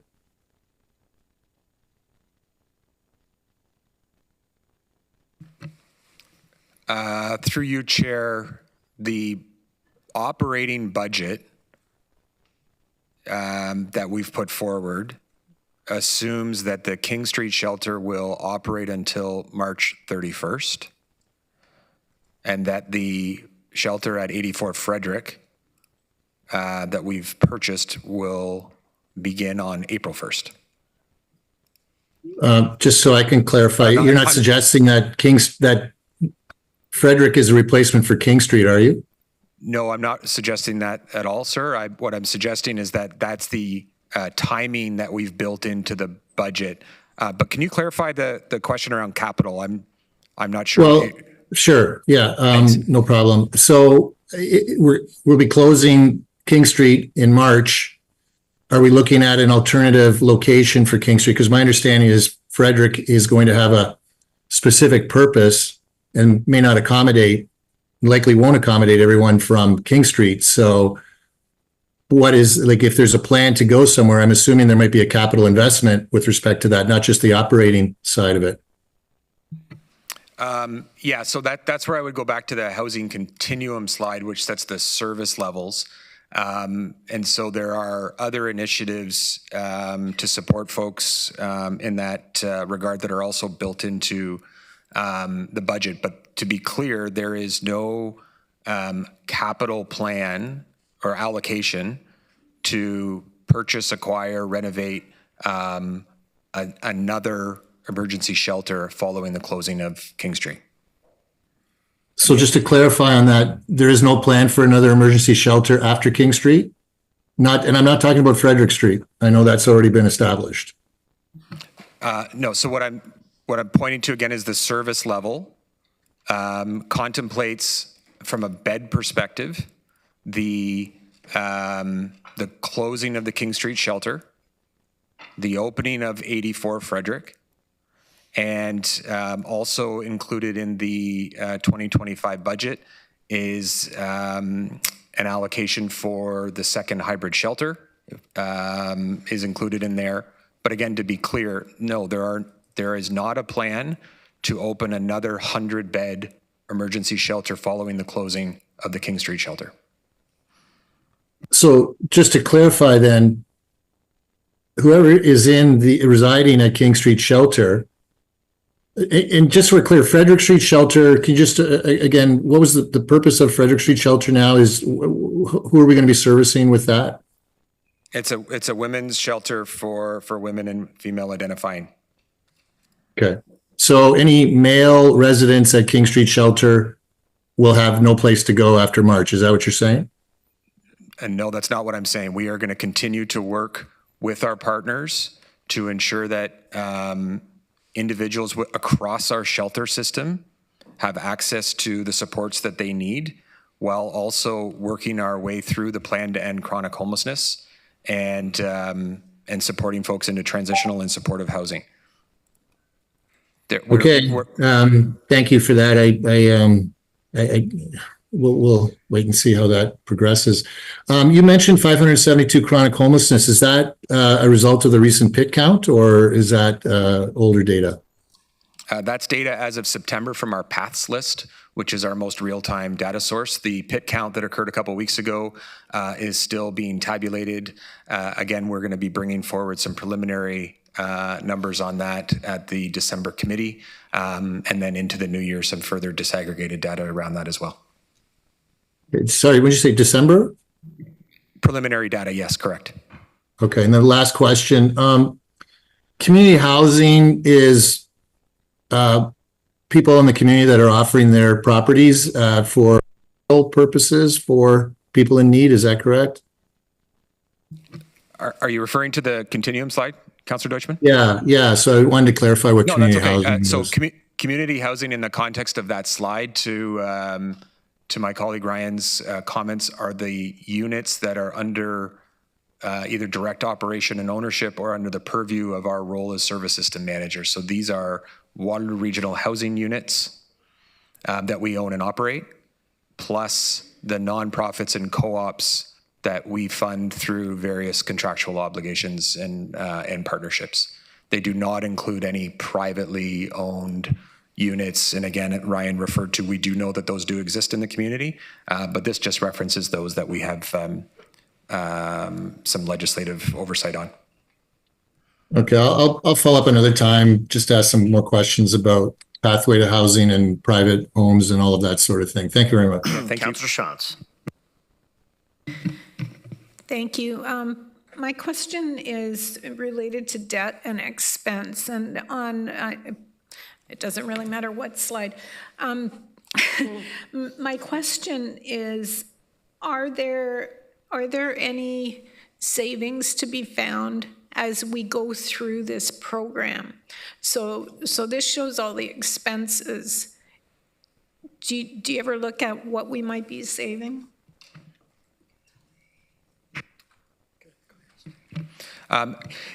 Yes, Councillor Rose was just saying, there are savings to be achieved by timing of these, but I wonder if you were also alluding to sort of like from a business case perspective. Yes, so absolutely. So just as a reminder, I alluded to it at the beginning, and I'll just come back to this.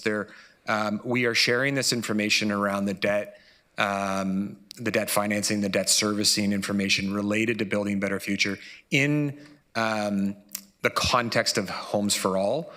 My colleague Wayne will be bringing back on the 27th a more robust view of the overall capital and debt program that we have, that this will be one component of. And then Ryan and team will be bringing back in December a specific report on the master plan update, and we will talk about some of the business case opportunities that we could have. And so I guess the short answer is, for those projects that haven't left the proverbial barn in terms of tendering, we do have some ideas around how we might think about reprofiling, partnering, and doing some other things. We alluded to some of that in the policy lever report that we brought forward back in the spring about some unique public partnership opportunities. Those would be viewed with the intention of ensuring that we get the units built, but could we also do them faster? Could we do them in a different financial context? And then what is the business case? So for example, we've showed you the amount, the percentage amount that we're investing into market rents. So as we build affordable housing, the business case of those buildings includes the provision of some market rents, but we haven't netted those against. And so that work still has to be done as well.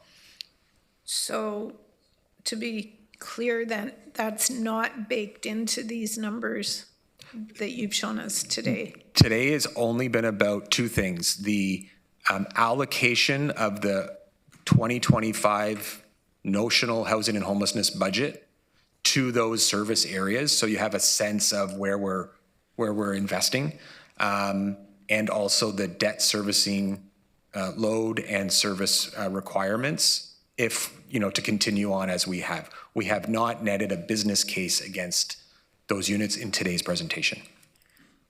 I think it would be important to have some of that consideration for the budget process, if that's possible. And if I could just add one more question / comment. I think a couple years ago, Toronto got a huge influx from the provincial government, and I think the majority of that was based on the need for affordable housing, and someone can correct me if I'm wrong, but I think it's time. We need a new deal. Yeah. Okay, Councillor McCabe. Thank you. And yeah, absolutely, Councillor Shantz. That's part of what a couple questions that I have.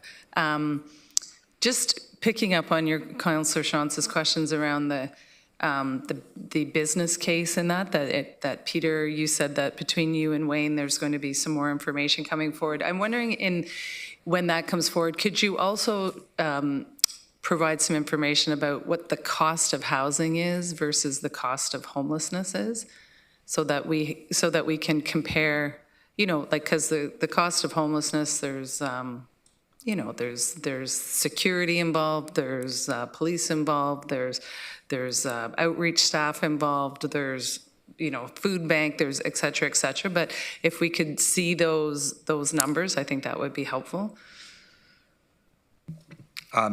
Yeah, so you might recall last committee meeting when we brought forward the prioritization of the plan to end chronic homelessness and the advocacy and engagement strategy. One of the next steps that we committed to was to put an ROI to the entire plan as well. And if I could just go back to Councillor Shantz's comment, I just want to be clear that what we're talking about on the debt and the debt servicing side is for 2026 and beyond. So the capital expenditures that are in the 2025 budget, I'm looking to Chris to make sure I don't go far off here, are for projects that are already tendered, completed, and work that is well underway.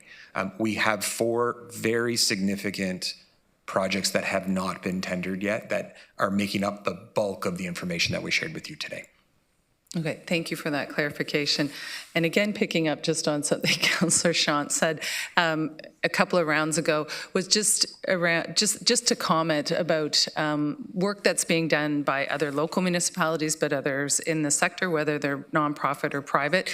I know that the cities recently had conversations, I think in June, around inclusionary zoning, and I think that's another piece of of the pie, of the piece of the puzzle with this, that the more that we can add wherever we can add them, whether it's nonprofit, private sector, the region itself, I think it's really important for us to commit to those as well.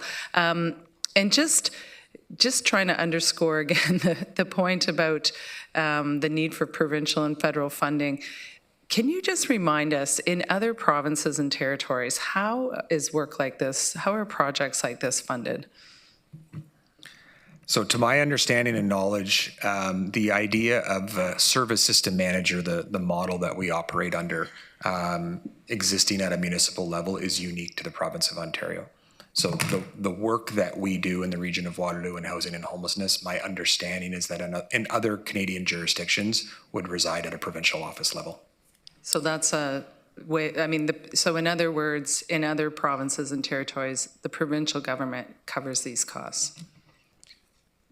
Correct. And the mechanism, the system, the staffing, those resources would in those cases be provincial or territorial departments and divisions, is my understanding. Right. And presumably there's some federal funding maybe that supports that as well. But you wouldn't know, I guess, unless you're in that jurisdiction. I just think it's a really important point to continue to underscore because it's a huge amount of work and financing that we're doing on behalf of that's unique to Ontario. I mean, municipalities across the province are taking on this work and taking it on our tax levy, where it's just not done in other provinces. So again, just to underscore the point of the need for provincial and federal funding to come to the table with this. Yeah, Councillor McCabe, if I would be remiss if I didn't also acknowledge that I appreciate the line of questioning and the focus of this council on this particular point.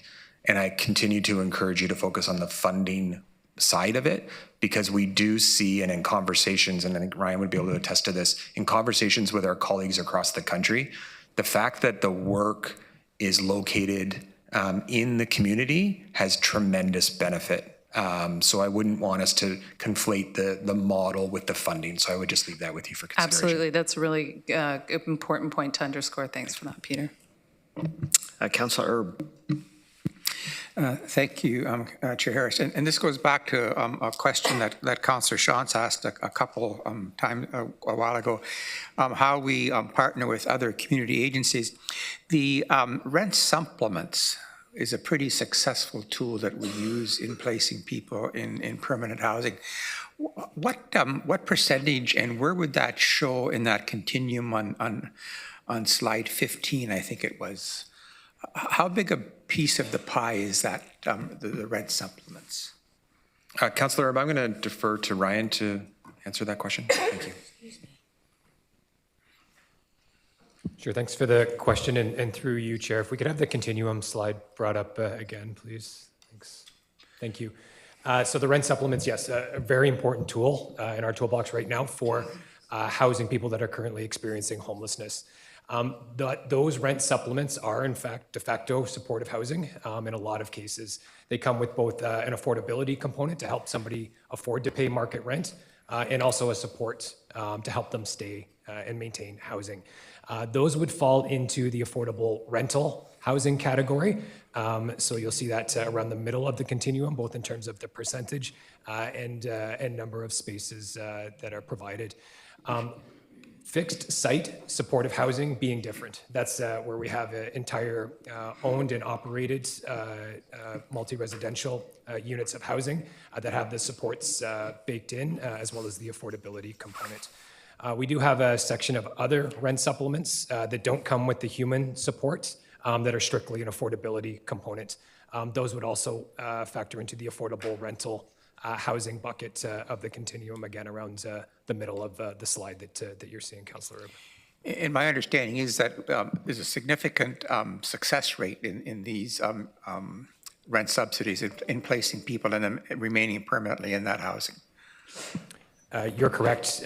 These continue to be one of our bigger expansion requests through the plan to end chronic homelessness, given how quickly we're able to implement them and how successful they are. In terms of percentage of success, we see close to a 99% success rate for individuals going from a state of chronically homeless to housed in this method. So they work in terms of getting people housed and keeping them housed. And the people that are being placed with rent supplements are going into community supported housing units or private sector rental units, correct? Correct. They could be one or the other. Significant components of those is through the private sector. So again, those are partnerships that we have with private sector landlords, where we're contributing to the rents to make it affordable, but also providing the supports for them and their tenants to help them maintain their tenancies. Okay, thank you. And just to comment on going back to the King Street shelter, and staff can correct me if I'm wrong here, but my understanding is that about 70% of the residents that are living there are currently women. And 84 Frederick is going to house 66 women, so hopefully the understanding might be that a majority of the people that are currently at King Street are going to be moving to 84 Frederick. Am I right that there was 70% women at King Street? Yeah, the last conversation we've had with the Working Center, that was about right, Councillor Erb. I will, however, just acknowledge that for us, this isn't a one-to-one sort of transfer conversation. This is really about supporting the people who are currently in shelters the best we can. Again, going back to that earlier comment of mine around shelters not being permanent housing and not intended to be that. Thank you. Okay, we're going to jump over to Wayne. He's got a quick comment to make, and then we will go to a break, as mentioned, for 11 o'clock. Yep, we are going to stick with the schedule that we outlined earlier. So Wayne, and then we'll break, and we'll come back, and we'll resume questions. Thanks, Chair Harris. Just a good discussion regarding debt. I just wanted to just clarify a couple things. So in terms of our approval process, we're approving the 2025 capital program. The balance is a forecast. However, there are some projects in there that are CMHC funded, for example, that do have commitments over the longer term. So they would commit us to certain debt over a longer period. And just a comment on, ways or options to reduce the levy impact of these debt. Obviously, we can phase in over a longer period of time. We can make things contingent on grant funding from other levels of government, say we won't move forward until we get that. We can certainly do a bit of a sensitivity analysis around the rates we're using, and we'll provide a recommendation, and then it's more, how much risk do you want to take in terms of that interest rate factor we're going to use. Another option, especially with the homes, that type of infrastructure, they have a longer term useful life. So we used a 20-year debenture. We could see if we could get 30-year debentures for those. They're a little harder to get in the market, but it may be possible. Rate would be different, but that could space out and phase the impact of the costs over a longer period of time. Thanks. Okay, colleagues, we will break till about 11:16. So if you want to do that, and then we'll come back, we'll resume the folks that are on the queue or in the queue for questions.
Okay.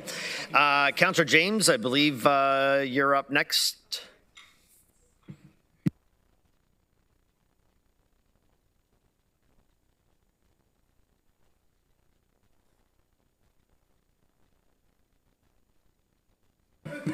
All right, well, let's talk budget then. Councillor James, you're up. Yeah, no, you're on the list, Chantel. We'll get to you. Yeah, through you, Chair Harris. So this is a potential question for Commissioner Sweeney and I think Commissioner Rose, who I don't think is back yet or here. Within this budget and what you've outlined here, is any updates to our current housing part of this? I'm conscious of things like our climate-aligned growth and all of that, and recognizing our current homes and housing updates required. Is that part of this? So, Councillor James, I'm going to go back. Well, my colleague is getting ready to settle in here. There was a reference to the $16 million in capital. Yeah. Is included. That is specifically earmarked for repair and upgrades of our existing housing stock. So that is included in the 2025 provisional plan and budget. Okay, that's all I needed confirmation for. Thank you. Okay, Councillor Hunick. Thank you, Chair Harris. Sorry. Councillor Erb brought up the importance of our rent supplement program. And I'm just wondering, Commissioner Sweeney, can you speak to, theoretically, could we, if we put adequate funding into the rent supplement program, or rather more funding than we have currently, could we get away from the need to build new affordable housing? Or would that save us money? Thank you. Through you, Chair Harris. So, Councillor Hunick, rent supplements, as they have been alluded to before, are an excellent and, in fact, one of the most primary and most effective tools in this work. And we've seen that in jurisdictions around the world. Whether those be what they call scattered site throughout a community or congregate settings, again, likely a mix is what works best depending on people's needs and the supports that go around that. So it also represents a significant portion of the investment portfolio that we hold in supporting people through and through chronic homelessness. It also requires existing units and landlord partners who are willing to offer those up and to work with us. So I appreciate the question because it gives me an opportunity to actually thank a group of folks that are not often here. And most of you don't interact with or see on a daily basis, but there are a number of landlords across this community who work with us every single day to support people through chronic homelessness and into a safe unit through a rent supplement. And I want to thank them publicly. And we could always use more. So it's like most things in this work I have come to realize, Councillor Hunick, in the last 2.5 years, is we need as many tools as possible. The rent supplements is a very, very effective tool, and it's contingent upon having actual units and landlords. So I don't see a scenario where, in any case, in any of the work that we do, that one particular mode of intervention could stand on its own in the absence of others. Thank you, Commissioner Sweeney, and thank you to the landlords that partner with us to make that so successful. Councillor McCabe. Thank you, through you, Chair. Wondered if, I know we're talking about the projects that we have on for 2026 and then some beyond, but beyond the 2,500 housing units that we committed to build, do you have a sense of what the anticipated need might be beyond that? Like, are we looking at potentially needing to do another 2,500, or do you have a sense of that? And I'm thinking again of as we continue to grow and, to 1 million and things like that. Like, do you anticipate needing to continue to add approximately 2,500 units maybe every 5 years? So I don't have a number handy. The one I will reference, you might recall at the beginning of this presentation, I alluded to the housing symposium we held in June. And for those of you who were there, we had a colleague from Toronto come and do some analysis. And the analysis showed that just based on all the data that's out there, we could be in a situation where from all sources, we would require about 19,000 affordable housing units across this community. To be able to meet the expected needs. So we have a significant challenge ahead of us. And again, that's including both what we build and what we protect. So there's a long way to go. And I would need to, for council's information, I'd want to go back and get that number and make sure it's properly sourced. Okay, thank you very much. It's just, a lot to consider immediately, but also for the future. Thank you very much for that information.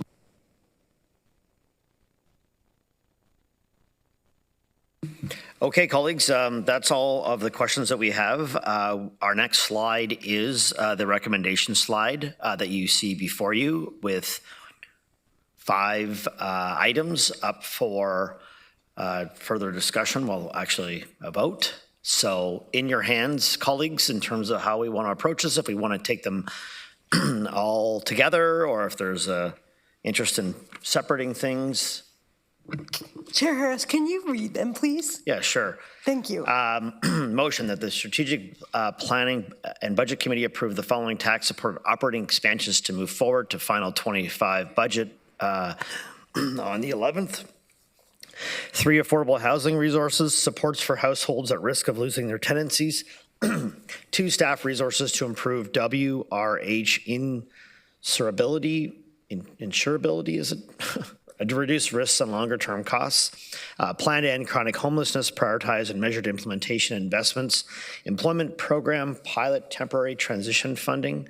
Transition to non-tax levy supported program. And a senior engineer coordination of regional infrastructure to achieve faster approvals are the 5 items up for approval.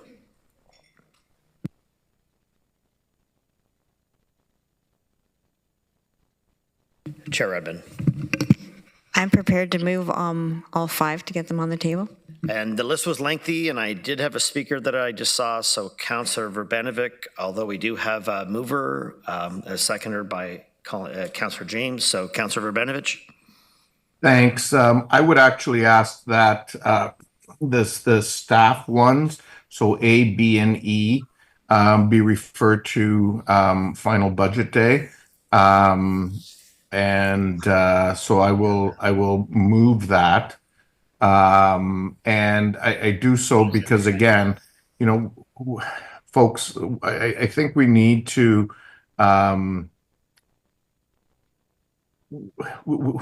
make some inroads in this budget. And I think we need to have the picture in front of us before we decide what we're going to fund and what we're not going to fund.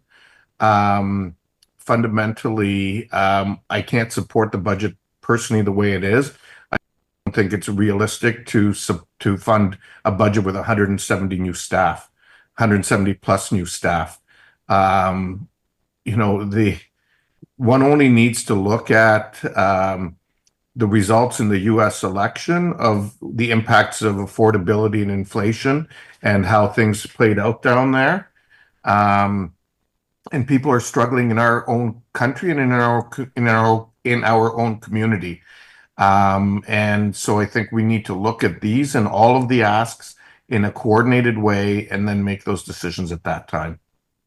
Okay, so Councillor Verbanovic, is that proposing an amendment then? Well, I'm proposing that A, B, and E be referred to final budget day. Okay, I guess we do have a seconder there, so. I'll second it. I put my name in there.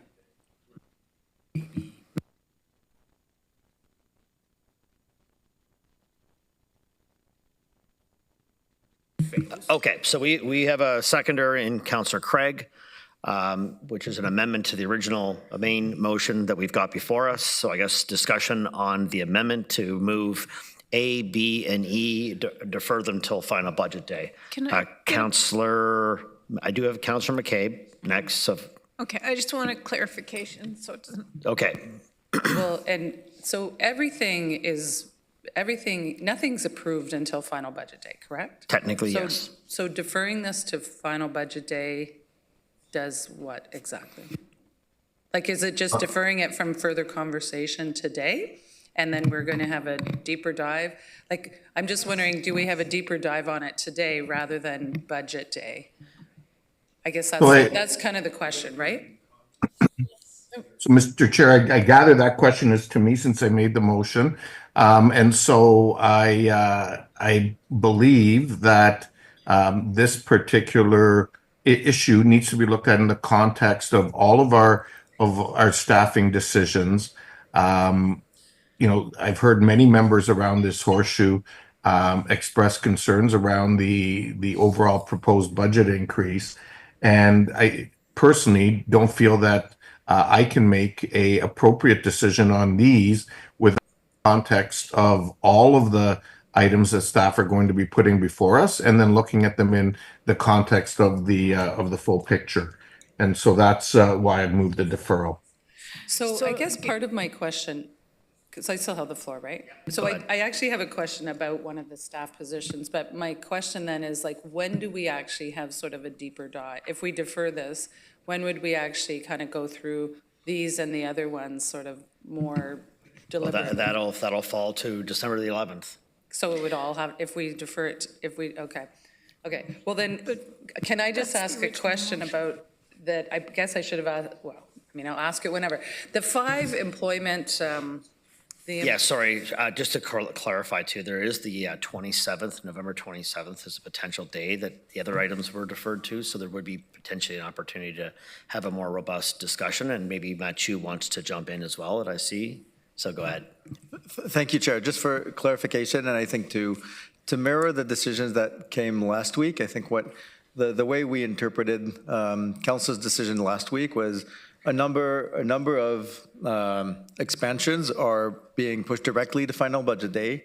And then, and for example, in the, I think it was in the Resilient and Future Ready organization, these are deferred for a deep dive, but we'll bring them back on November 27th. So we'll have another step before final budget day to be able to do that. So today, I would say that the recommendation that was there was already about forwarding them to final budget day.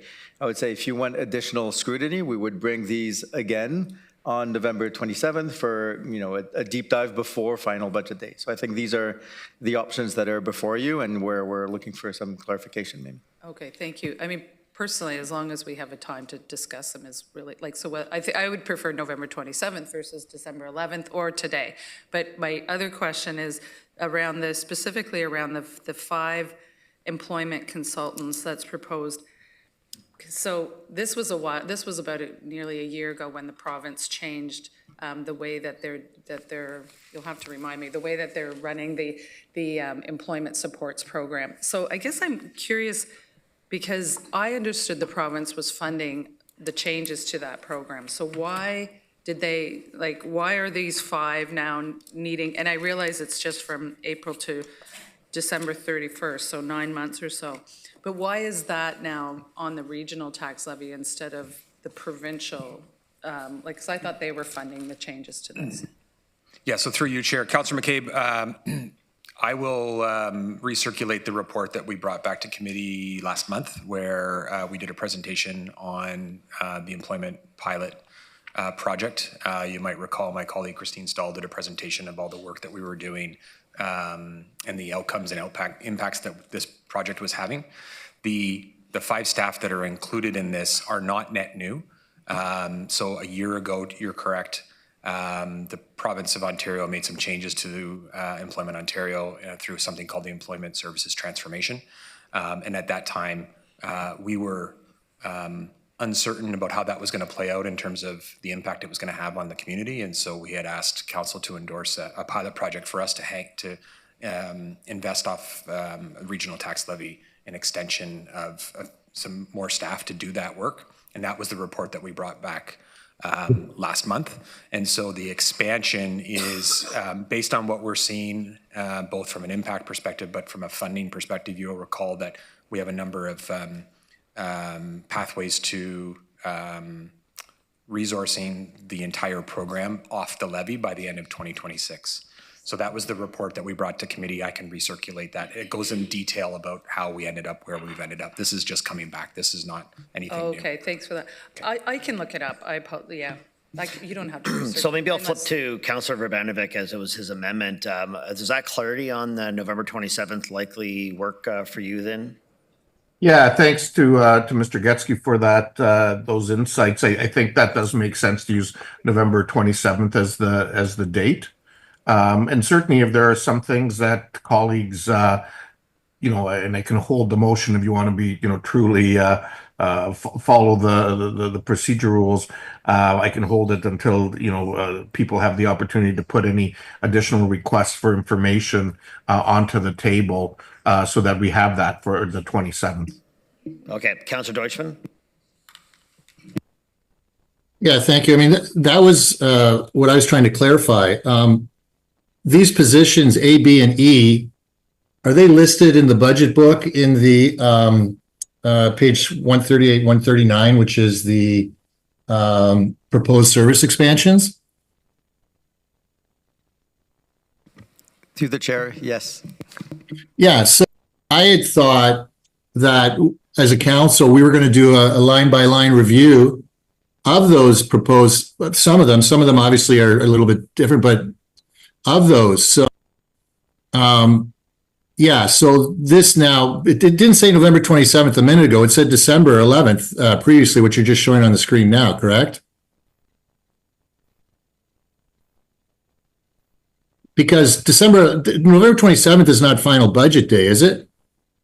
No, December the 11th is the final, but we felt we had the capacity on the 27th to like. I agree with that. So what I'm saying is when I looked at this, it said final budget day on December 11th, and I wanted to come back to it's more appropriate for us to use the 27th, which I'd seen referenced somewhere else as an opportunity to review these items. So I'm supportive of this motion to defer all of this as listed there to November 27th, so that we have time to review those prior to the final budget day, which is going to be hectic enough already. Thank you.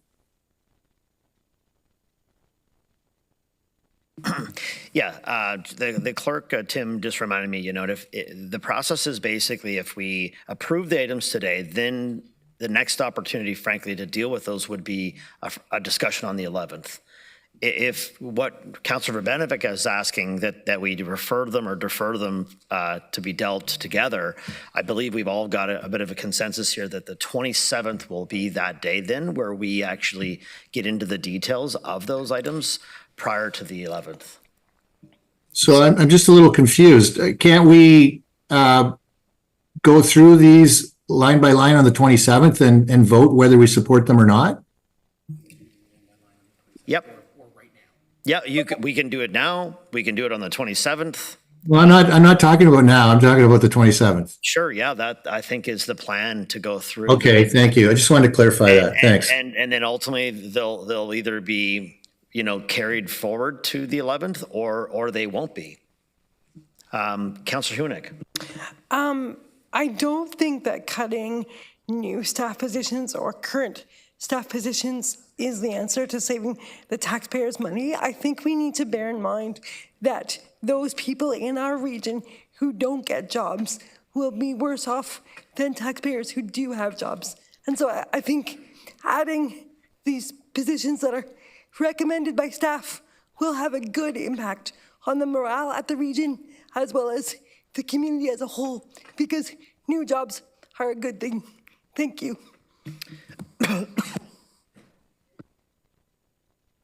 Another good reminder, colleagues, is that if there is information that you feel would be beneficial, specific to the items that we are referring to the 27th, perhaps there's an ask of staff now, whether it be verbal or emails, to gather that information ahead so that we can have a good, robust, clear discussion for the 27th. Councillor Foxton.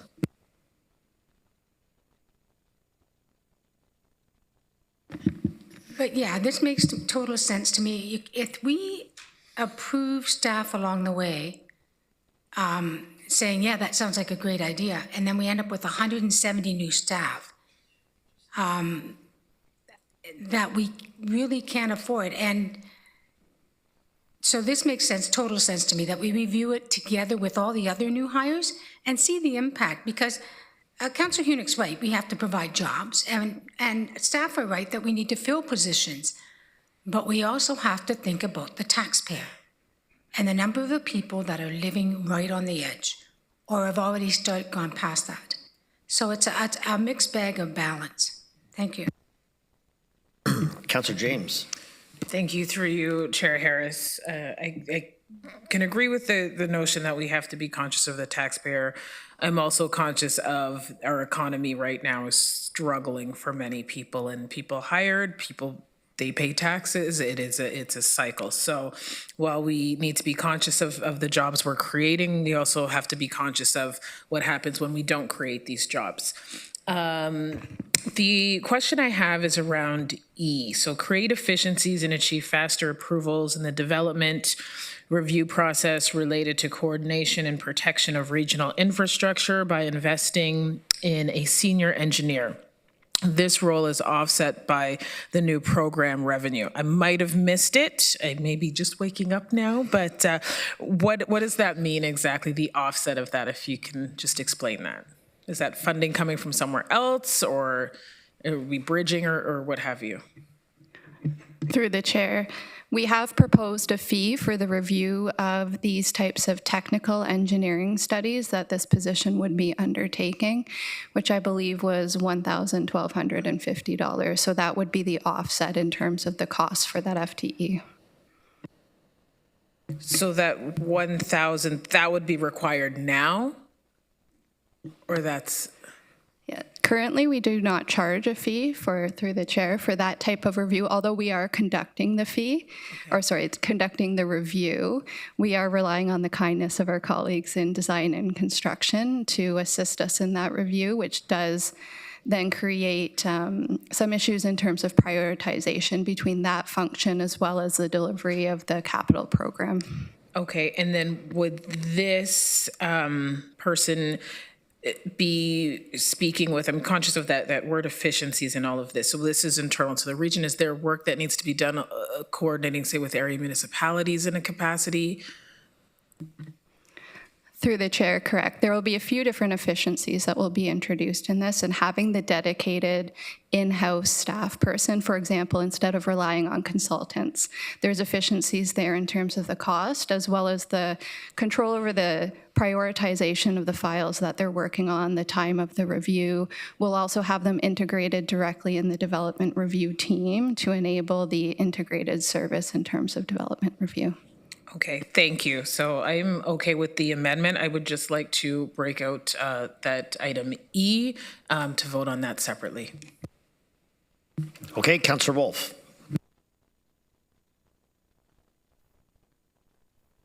Through you, Mr. Chair, and this question for staff. Can you look at item B, to staff resources to improve WRH insurability, reduce risk and longer term costs? Just an explanation of what that actually is. Yeah, Councillor Wolf, I'll ask Ryan to talk a little bit more detail about that one. Thank you. Thank you, and through you, Chair. These are a couple of staff positions to help us work within our owned and operated Waterloo Regional Housing stock.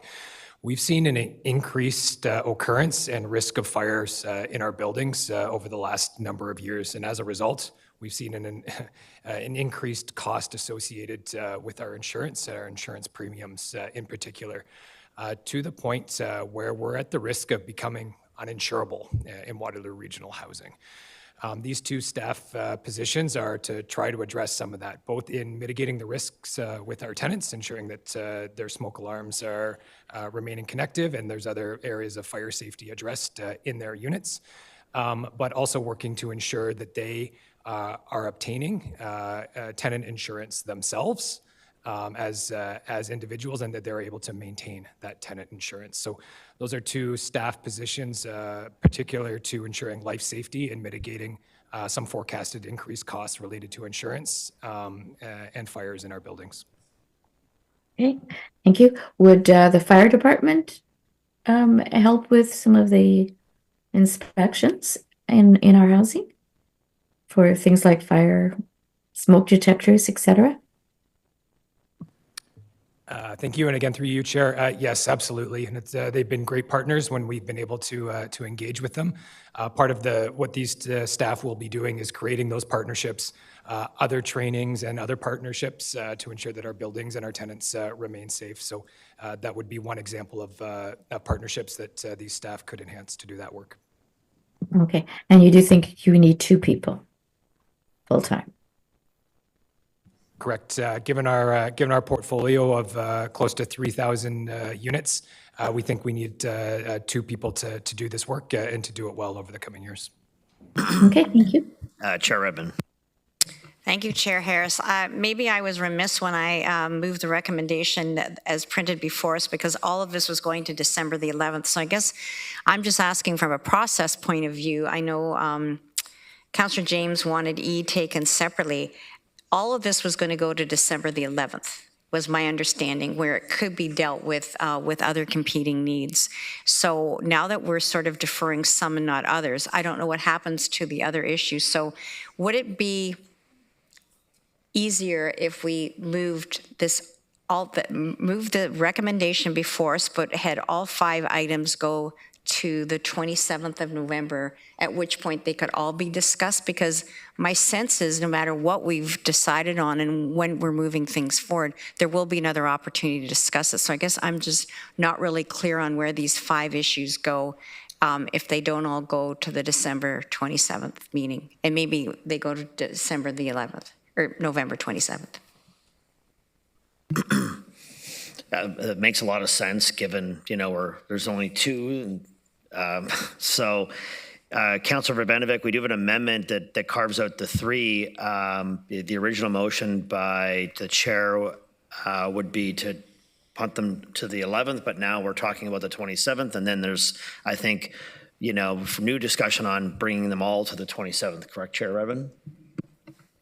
That's my suggestion if everybody's amenable to it. I'm okay with to withdraw the deferral and just have the recommendation before us amended to November 27th rather than December the 11th. Councillor Verbanovic, I guess I'll come back to you if you've been able to hear that, if you're open to that. Yeah, no, I've heard it, and that's fine. I didn't think that the chair would want to see those other items deferred. I'm happy to leave it all till November 27th. Okay, and then we have another new amendment. Councillor James, you're fine with that approach as well? I'm fine with that approach. I'll second. All right, so I believe I have Councillor Sean still on the list. If you want to speak to that, and then we can get to making a decision here, perhaps. I don't know if I call it a decision, but some sort of action. Yeah.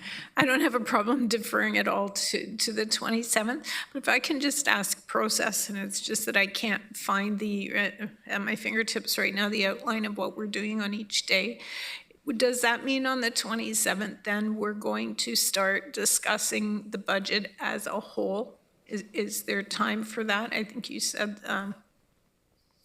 we were looking at time.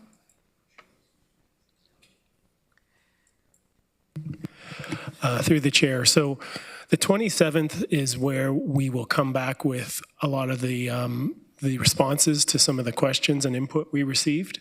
Okay. So that's a component of it. And then along with that, there will be this opportunity then to go through these various items. And I think those are the main things, but unless I'm missing something, one of my colleagues might want to jump in. Okay. Thank you.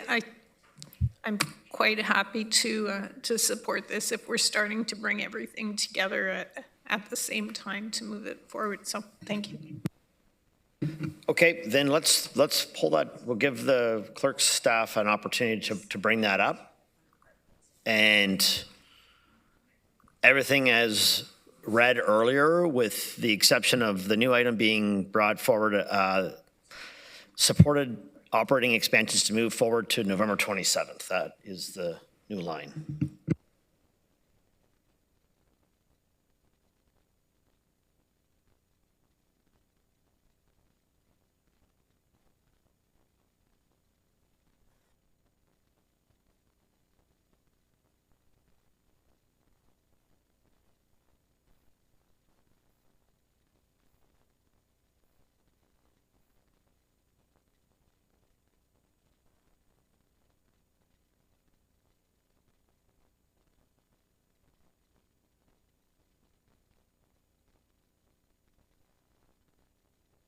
Mr. Chair, has it popped up yet?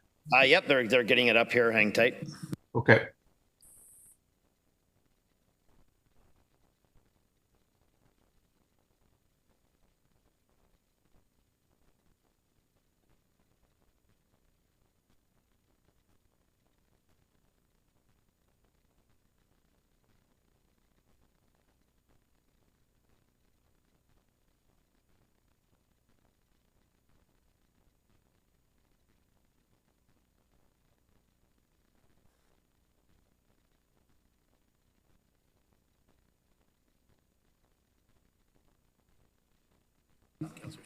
Councillor Wolf and Councillor Salonen, if you're with us, if you want to finish off voting, we can close this.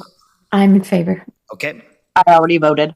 Okay, great. Then that will be passed. So colleagues, I will now move on to Mr. Spooner, Acting Commissioner of Transportation Services, to discuss or take on the next part of the deck, the climate-aligned growth for 2025. Mr. Spooner. Yeah, thank you, Chair Harris, and through you. Regional Council, as you know, I'm Doug Spooner, Acting Commissioner of Transportation Services, and my pleasure to take you through the climate-aligned growth section with my colleagues. Next slide, I think twice. Thank you. So Peter spoke earlier about the work we undertake as part of Homes for All, and I'm going to take you through our fourth and final focus area, climate-aligned growth. Through our Growing with Care strategic plan, we have made it a priority to pursue climate-aligned growth, meaning supporting a healthy environment where communities can thrive and being very intentional about sustainable community growth. I will now work you through some of the context and focus of that work in 2025. Next slide, please. Council, the science is clear. Our climate is warming due to the burning of fossil fuels and other human-centered activities, and we are dangerously close to exceeding the long-term warming limit established in the Paris Agreement. This is a clear call for increasing ambitious actions and accelerating them at all levels of government. In 2022, the region's community greenhouse gas emissions were at a 12% reduction from 2010 levels, a reduction of approximately 525,000 tons of carbon dioxide equivalent. In Waterloo region, models show that our local climate system will become even warmer, wetter, and wilder over the next 50 years. According to Ontario's Financial Accountability Office, without implementing proactive adaptations, changing climate hazards will add up to a staggering $4.1 billion per year to the cost of maintaining Ontario's existing public infrastructure. In Waterloo region, transportation emissions remain the community's highest emitting sector, with passenger vehicles representing the largest portion of these emissions. It is here where regional services have the opportunity to make significant change. For example, Grand River Transit saw 26 million riders in 2023, plus 175,000 trips delivered by Mobility Plus. If we move to the landfill, the most recent data from 2022 shows a 64% of our waste generated by residents is diverted from the landfill, one of the highest rates in the province. And we are using methane gas from the landfill to generate energy, which can power up to 6,000 homes a year. We are making progress, and with continued focus, we will make even more progress in the coming years. Next slide, please. Looking ahead to next year, we've identified key areas of focus to enable us to steward our natural environment, support sustainable travel choices in the community, and take action to adapt and mitigate climate change.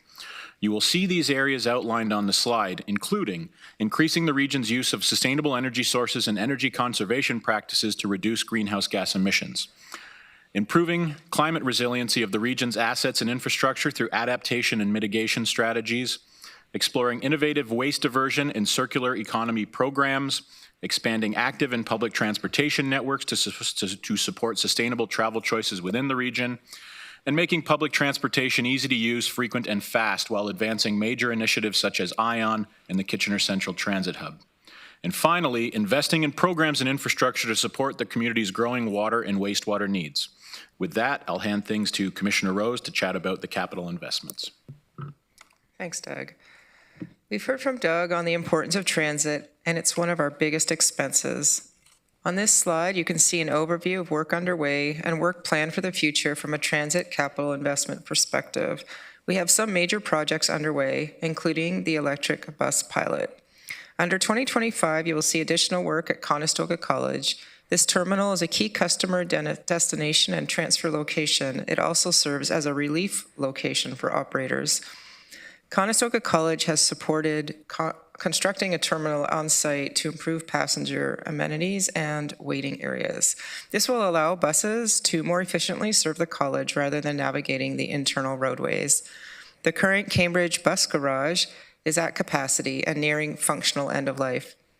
A larger facility is required to serve the needs of the community and support future expansion in Cambridge. Preliminary work is required in 2025 to study the needs, potential location, and garage design. Looking further ahead, transit buses have a 14-year life cycle, which requires vehicle replacement based on age to ensure a safe and reliable transit fleet. GRT continues to work towards reducing emissions via fleet conversion to more efficient buses, including hybrids. Planned service expansion requires more buses to support community needs, business plan recommendations, and climate action targets.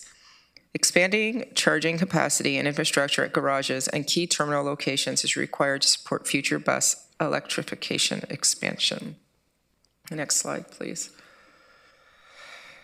In terms of rapid transit, we are investing in the business case for Stage 2 ION. We are also exploring procurement options for light rail vehicles in order to go to our next service plan.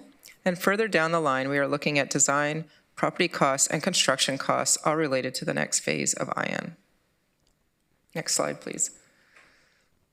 Moving to water supply. Capital investment. As the region grows to 1 million people by 2050, we need to ensure a safe supply of water to our community. This is also a tale of growth in the infrastructure, as we have to take care of that infrastructure. That is, we have to maintain and operate it. In the past 5 years, infrastructure, water and wastewater infrastructure has grown by 24.7%, with staff growing by 3.3%. Our water systems are aging and in some cases operate 40 to 60% less efficiently than when originally constructed. Major upgrades requiring plant shutdowns are required. The Water Capital Program has identified a carefully planned approach over many years. We own 50 water treatment facilities with 120 wells. Within the treatment facilities are pumps, valves, pipes, SCADA equipment, computer equipment, electrical, and so on. So this is the work that we would need, this is what we need to work on from a replacement perspective.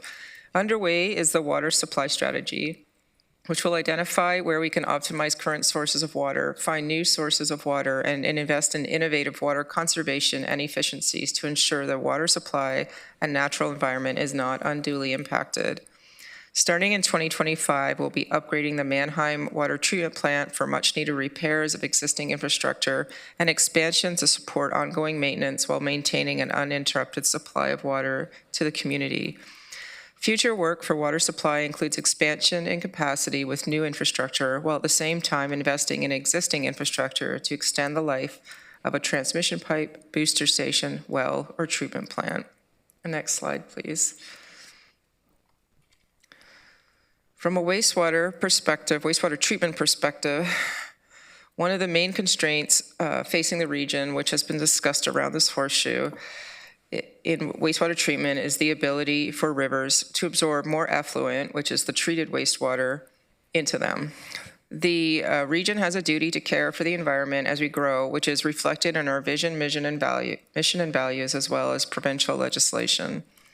We have 13 wastewater treatment facilities throughout the region, and it is critically important to replace existing infrastructure to ensure continued and uninterrupted wastewater treatment service and avoid spills to the environment.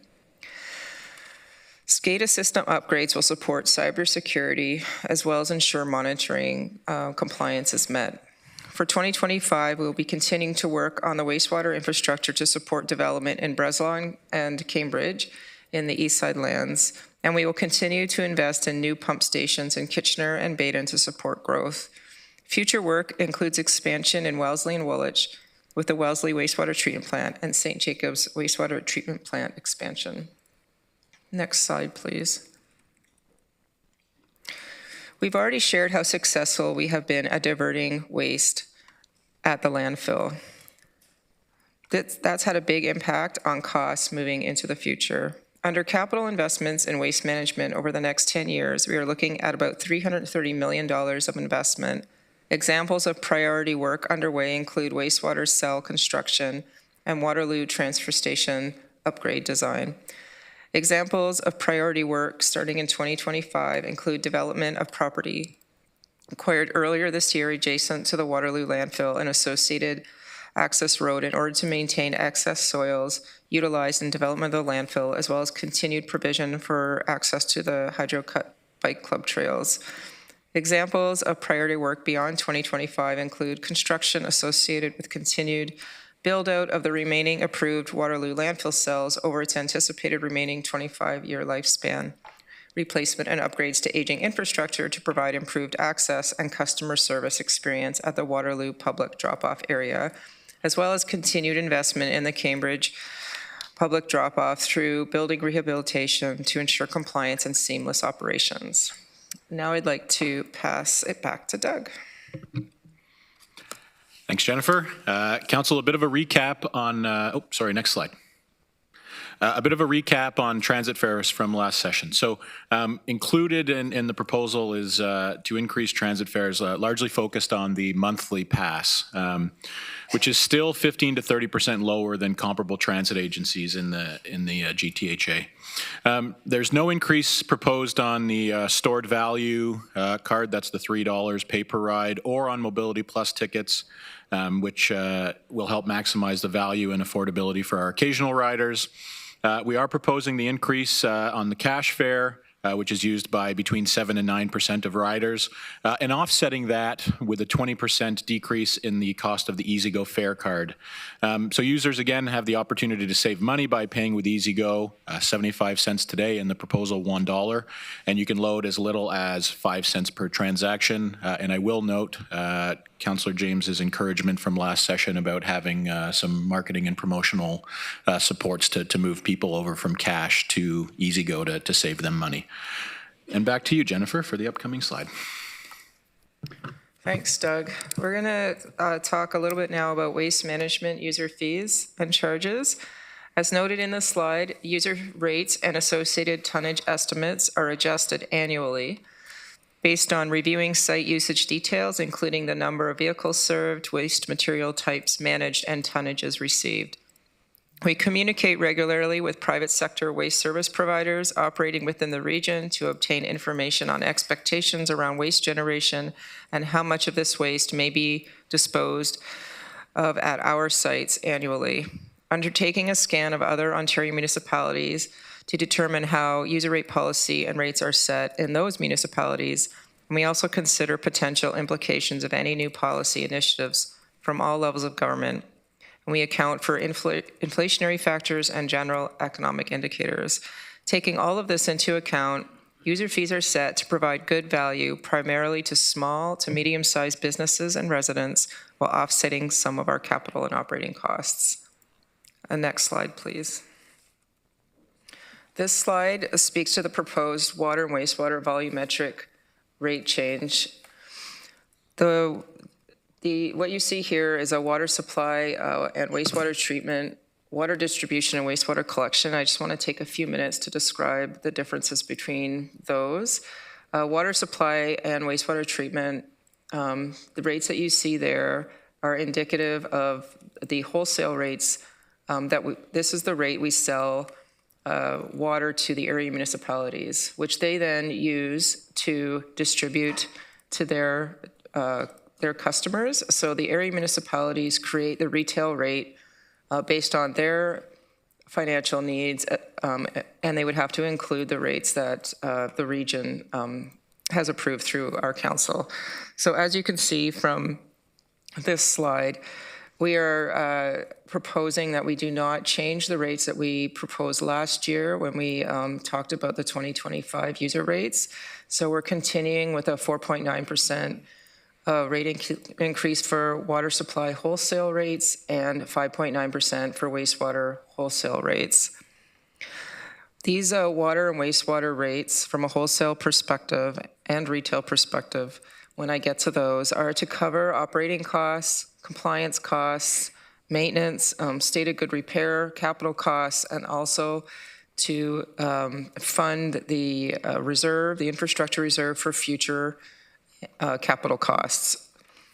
The rates are intended to be full cost recovery as the Safe Drinking Water Act has asked us to do. With respect to the water distribution and wastewater collection rates, those rates have stayed the same that from what we had proposed for last year, except for the wastewater collections going down a percentage point. These are the retail rates for our customers in Wellesley and North Dumfries. So the region is a one-tier system in Wellesley and North Dumfries, and we directly bill the residents with these user rates. Within those rates, we've already incorporated the wholesale rate that you see above you. So I hope that hasn't been too confusing, but I just wanted to talk about the difference between wholesale rates and retail rates for our customers. You will see these rates change over the next couple of years and starting possibly in 2026 for future years, because we will have our asset management plan completed by that time, and we will have an infrastructure funding plan that accompanies the asset management plan, which will have an impact on our rates so that we can continue to provide safe water to the community and invest properly in our infrastructure. The next slide, please. So as I discussed, the water distribution and wastewater collection retail rates are for North Dumfries and Wellesley townships. And you can see here what the household impact would be from a water distribution and wastewater collection perspective.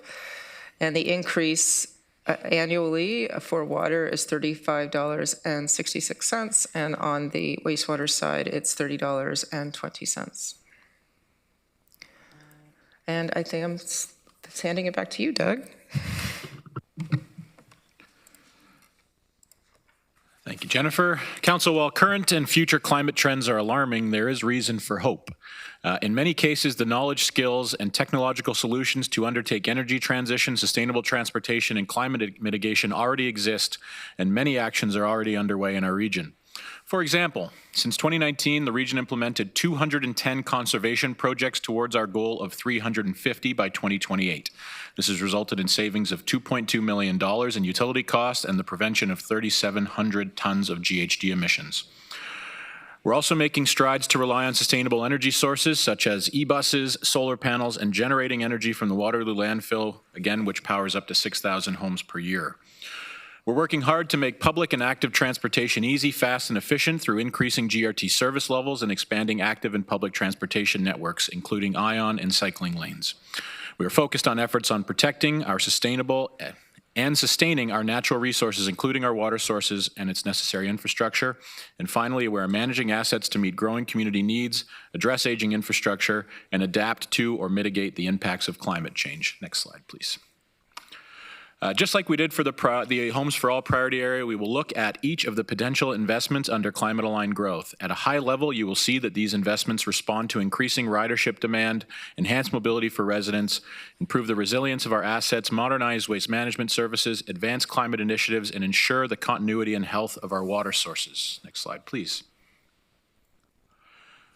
On this slide and the next, you will see all of the opportunities linked to climate-aligned growth relating to tax-supported budget. These opportunities represent an investment of $7 million in expenditures in 2025 with a $4.4 million levy impact as a result of some of the offset funding from capital, additional transit fare revenue, one-time revenue related to Blue Box transition, and loading services provided to third party in 2025 and waste management reserve funding in 26 and 27. This translates into an increase in property tax of 0.84%. The annualized property tax impact associated with these expansions is $8.1 million and includes staff resources of 86.64 full-time equivalents. Next slide, please. As you can see, a lot of these proposed investments help meet ongoing demand for transit, respond to modernizations in waste management and others, enhancing mobility and connectivity. We will now move on to the user rate supported proposed investments, and I will hand things back to my colleague, Jennifer. Thanks, Doug. So as Doug mentioned, these are user rate supported investments, which means these enhancements have no impact on the tax levy. They are all included already in the rates that I had spoken to previously. So on this slide and the next, you will see all the opportunities linked to climate-aligned growth, and there's one relating to resilient and future-ready organization, which you had already seen last week, which will be funded out of the user rate budget. As I mentioned previously, the water and wastewater system has grown by 24.7%, with staff growing by only 3.3%. In order to keep up with the pace of growth, we need targeted investment in people to ensure infrastructure is in place and operating properly to support new homes and businesses. From a growth perspective, we need to invest in more hydrogeology work to optimize current water supply and find new sources of water. It can be between 10 to 20 years to complete all the necessary tests and construction to have a fully functioning well. We also need to focus on more water efficiency programming with existing and new residential and commercial development to promote new and innovative approaches to water use. Over the last 5 years, we have collected condition data on our existing infrastructure, which has resulted in a long list of repair and rehabilitation needs to extend the life of our assets. Investment in project managers, analysts, and coordinators will help to ensure this work is completed before asset failure. Our aim is to complete this work before asset failure, but I'm not going to guarantee that we won't have the occasional break here and there. These opportunities represent an investment of $1.7 million in expenditures in 2025. And the annualized impact associated with these expansions is $2.1 million and includes staff resources of 18.65 full-time equivalents. The next slide, please. As you can see from this slide and the previous slide, many of these proposed investments ensure the continuity, security, and health of our water systems, which are critical as the community continues to grow. Since the team has not grown significantly in the last couple of years, but the pace of construction of new projects has increased, this has put significant pressure on operations staff. All water construction projects must have operations input and oversight as defined in the Safe Drinking Water Act and our quality management system. This pressure has extended the ability of the existing staff to accommodate. Adding 3 analysts to support the water supervisors will make significant inroads into protecting wellness and reducing work hours related to supporting growth in our community. As the water and wastewater system is monitored and controlled by a SCADA system, it is also imperative in this new world of cybercrime to protect our system of cyber attack. The resources identified in this year's budget will enhance our cybersecurity to ensure a safe supply of water to the community and to protect the natural environment. And with that, I will now hand things back to Chair Harris. Okay, thank you to you both. Councillor Hewenick. Thank you, Chair Harris. Question for Mr. Spooner. Mr. Spooner, on slide 40, I noticed that the monthly bus pass is proposed to rise by only $4 in the next year. And I noticed that that's significantly lower than like agencies. Can you explain the rationale for keeping it so low to our comparators? Through you, Chair. Councillor Hewenick, thank you for the question. I think my best answer to that question is to talk about the elasticity that we can predict when we look at ridership. So a gradual increase, maybe I'll start a different way.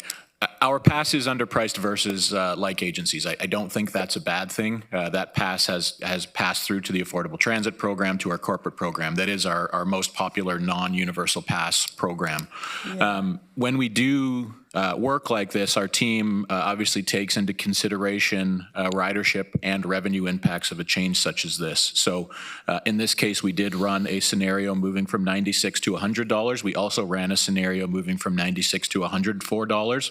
And then we look at the difference between the ridership loss that we would experience from a price change like that.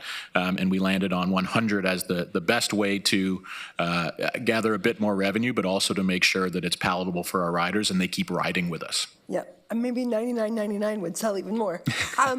My thought was that since we have the affordable transit program and since it is so good that we could maybe increase it by more, but I definitely don't want to reduce ridership. In my world, everyone would ride transit and it would be free. But that's coming later. Thank you. Thank you. Have a great day. Okay, Councillor James. Thank you, through you, Chair Harris. Just want to confirm on your slide, it's 41 on here with the water and wastewater rates that there's been no change. I do see wastewater 2.9 to 4.9 with the 3.9 minus 1%. Can you just explain that again for me? Through the chair to Councillor James, absolutely. So the 2024 user rate increase was 2.9% for wastewater collection, which affected the residents in North Dumfries and Wellesley as a retail rate. We did in 2024 show council that we were projecting an increase to 4.9% for the 2025 user rate. However, when we looked at the data this year and our needs, we determined that we could actually have a 3.9% user rate increase instead. Okay, perfect. I'd like the consistency with that. I would like to move that all of the positions associated with the user rates be approved. I know there's probably discussion about other things, but I'm conscious of impact to levy, and I would like to move those positions. Okay, moved by Councillor James. Do we have a seconder for that? Seconded by Councillor Hunick.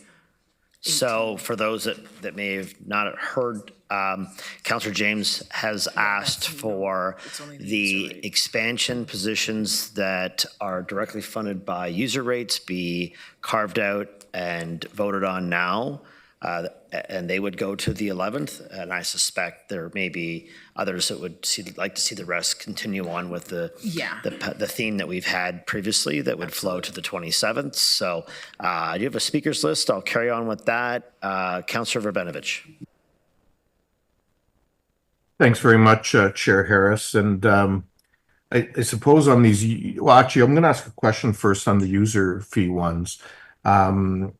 And Ms. Rose, if you can just remind us, when it comes to the utilities, are they fully funded through user fees, or potentially funded out of capital from current as well?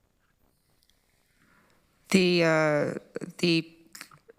FTEs are funded out of user rates, and if an FTE is working on a capital project that is funded out of user rates through the infrastructure that is funded from user rates, then that FTE's costs are recovered from the capital project. So there is no impact at all on the tax levy for anything that has to do with water and wastewater. Okay. Now, in terms of all of the staff requests that are there for this year, are they, if all those staff requests weren't in fact approved, while it may not affect the tax levy, it could allow us to bring user rates down. Is that correct? It could allow us to bring user rates down. However, it's not something that I would recommend because our infrastructure needs in the future are great. So I would still recommend the same user rate, but that the portion not going to people would then go into our infrastructure reserve. Okay, well, okay, and I appreciate that. That's the perspective you want to share. I mean, that's ultimately a decision that council will need to make when they consider all these complex issues. So I will say that I will support the motion for today and seeing it go to the 11th. But I may be looking for some adjustments on budget day.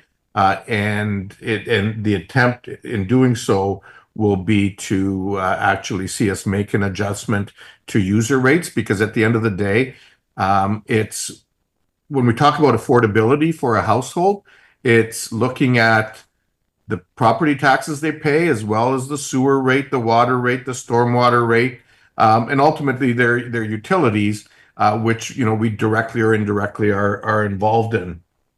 And so on that issue, that's where I'll be. I do have some additional questions, but I'll cue back in, Mr. Chair, Yeah, thanks. on the other part of the presentation. Thank you for doing so. Councillor McCabe. Thank you. Just a quick question regarding transit, Mr. Spooner. I know you and some of the staff had conversations starting earlier in 2024, and I think over the last few months, around a potential request from some community groups for a pilot project on reduced transit fares for nonprofit organizations. I'm not advocating one way or the other. I'm just curious how those conversations went and where that was left. Yeah, through you, Chair, and Councillor McCabe, thank you for the question. I think if I put it in the context of the discussion we've had through our Phase 1 business plan consultation, and just a quick plug, Phase 2 launched yesterday, grt.ca/business plan. The discussion goes in two very different directions. One, from folks who ride transit, is an ask for more transit. Geographic expansion, more service hours, more frequency, less crowding. When we talk to organizations that purchase fares on behalf of others, that discussion turns into reduced fares. Those two things together do not work. If we generate less cost recovery, we deliver less service. So I know there are a number of proposals still. We haven't advanced a fare strategy yet. That will come in Q1 of 2025. So we are listening to the community. We're trying to figure out how to make those two things fit together. But really, the community demand for more transit is the place where we want to go.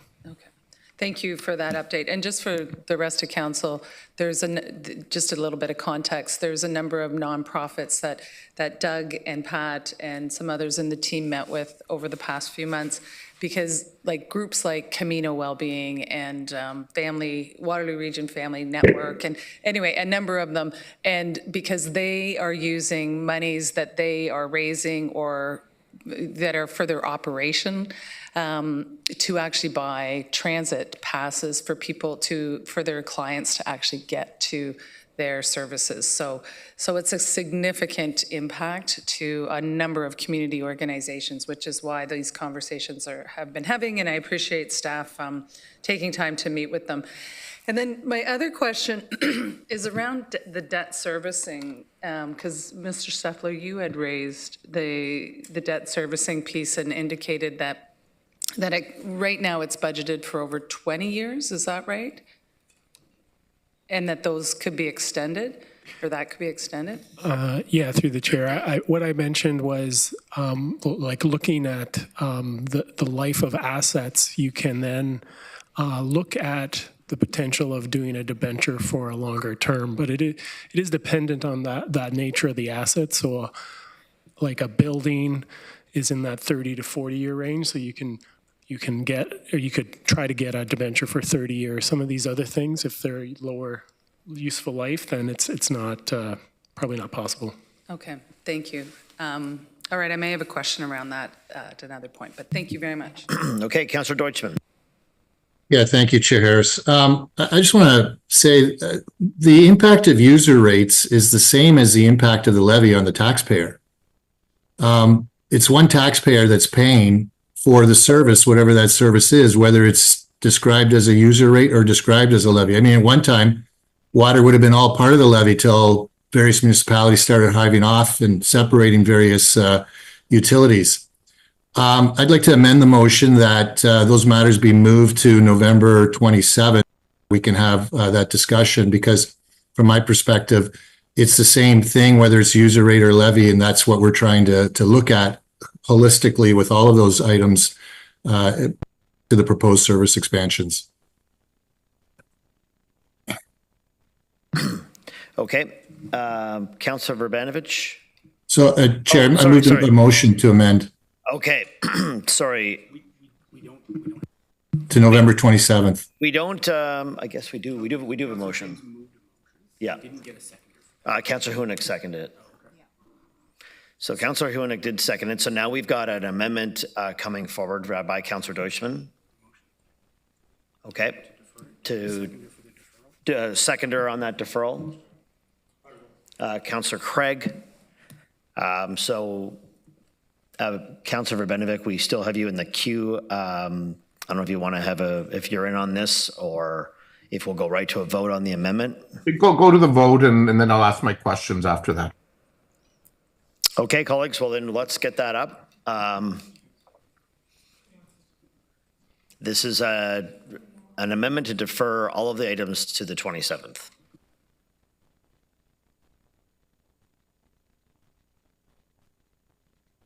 Uh, 27th, sorry, 27th. You're right, to Councillor Hunick. November 27th has 24 hours in the day, only.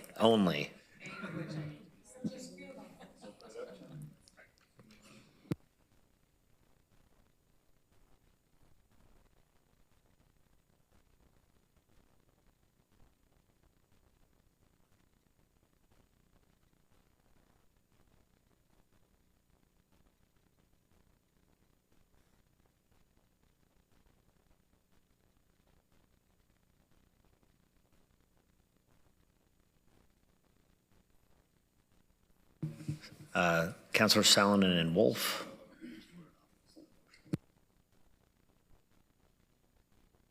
I think there's a lag because I voted. There we go, we got you now. Takes a minute or two extra coming in from Wilmot.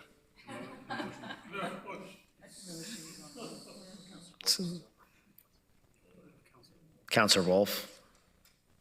I thought they came in by buggy from Woolwich.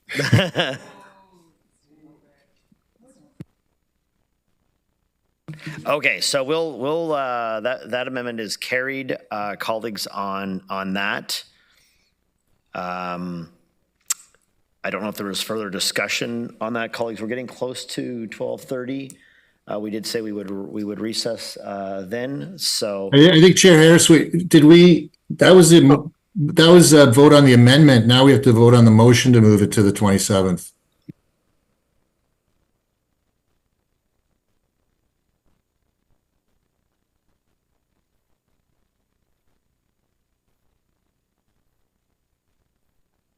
And Mr. Chair, I still have my questions. yeah, that motion that was made on just the user rates is now moved to the 27th. So I guess we've got the balance of the items that we need to also piggyback and bring to the 27th. So let's just get that up, the remainder of those items, then move to the 27th as well. Do we have a mover and a seconder on that? Moved by Councillor Fox and seconded by Councillor Craig. And we'll vote on that. Mr. Chair, I still do want to ask my questions, though. Okay, yes. Yeah, okay. While they're pulling that up, Councillor Verbanovich. Thank you. And so I do want to go to the balance of the presentation, because there were some significant sections that are impacted by or that will impact the levy specifically. And so on the transit stuff, and first of all, Mr. Spooner, I'm wondering if you can comment, because we do know that we're likely going to see some reduced revenues next year as a result of declining student numbers, particularly international students. So that'll be reduced revenues in terms of the one pass that exists with the colleges and universities. And then that will impact, I'm guessing, our revenues from the provincial government, because potentially our ridership will go down. And so we're seeing ridership go up for other reasons, and then this might potentially bring it down. How would we factor that into the budget that's before us? Yeah, through you, Chair, and Councillor Verbanovich, thank you for the question. I think it's a good one and very timely. So we start preparing this transit service plan in July, and we advance it now through the cycle into November. And so we do that without the benefit of our September and October ridership data.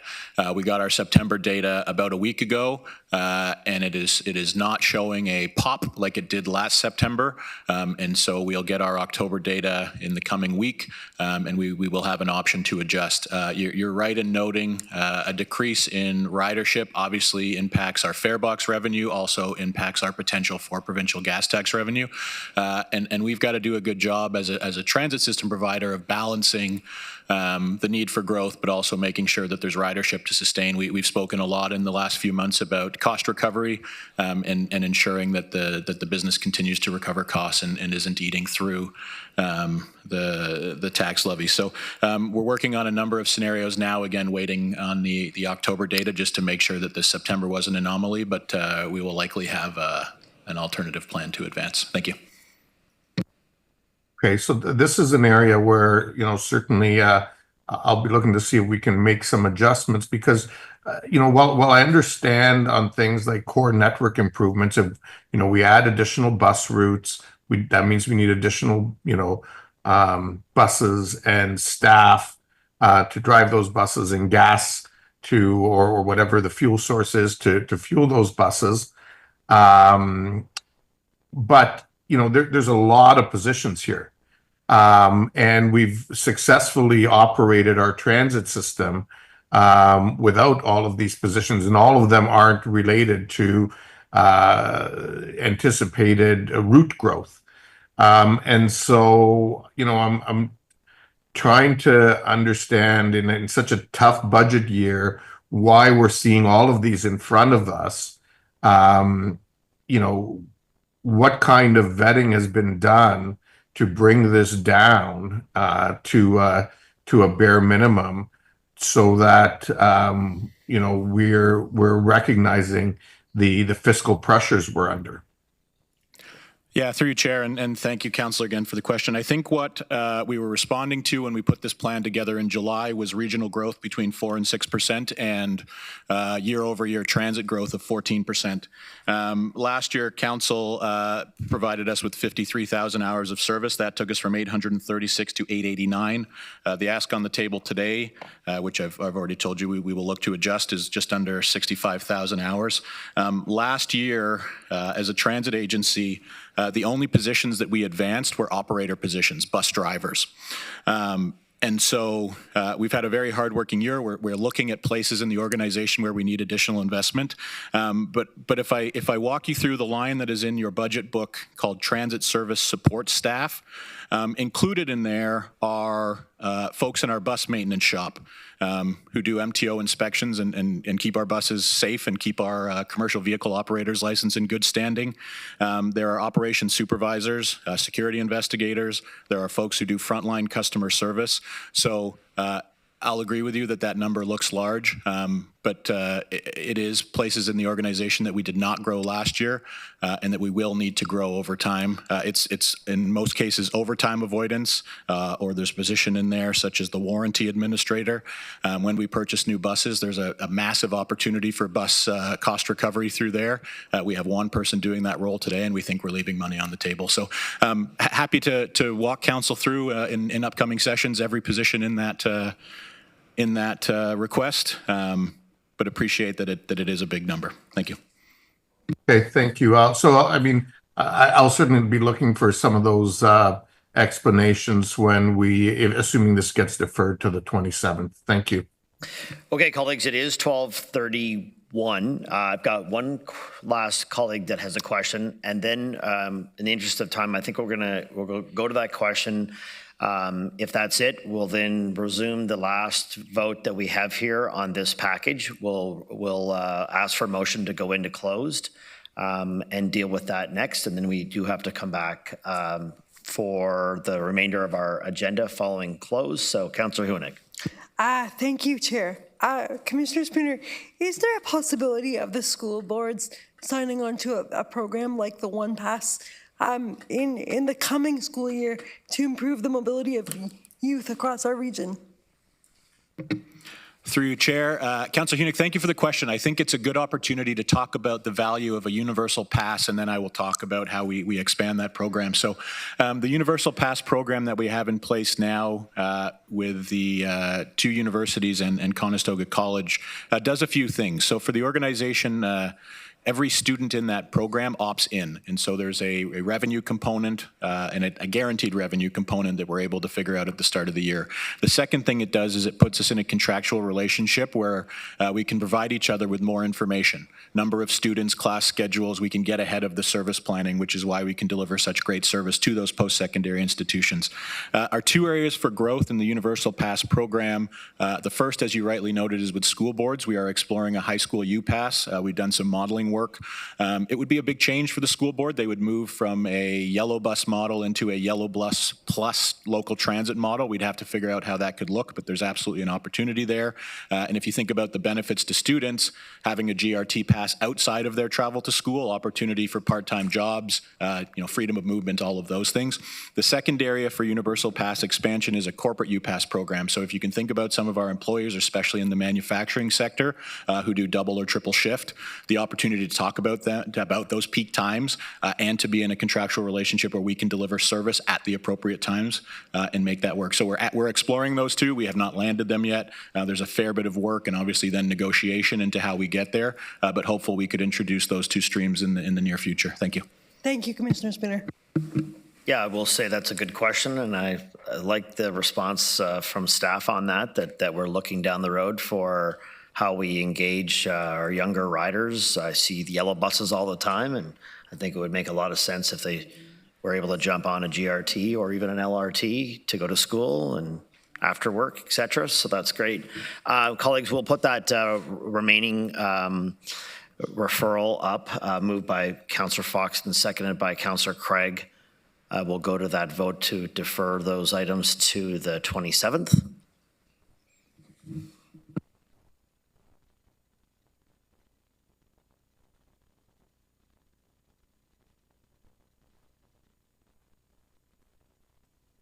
I vote in favor. Pam? Okay.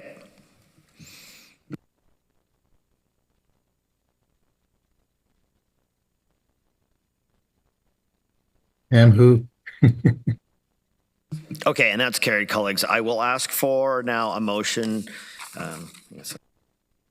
Yeah, we will now consider a motion to go into closed session. Moved by Councillor Fox and seconded by Councillor McCabe. Please use that yes or no button.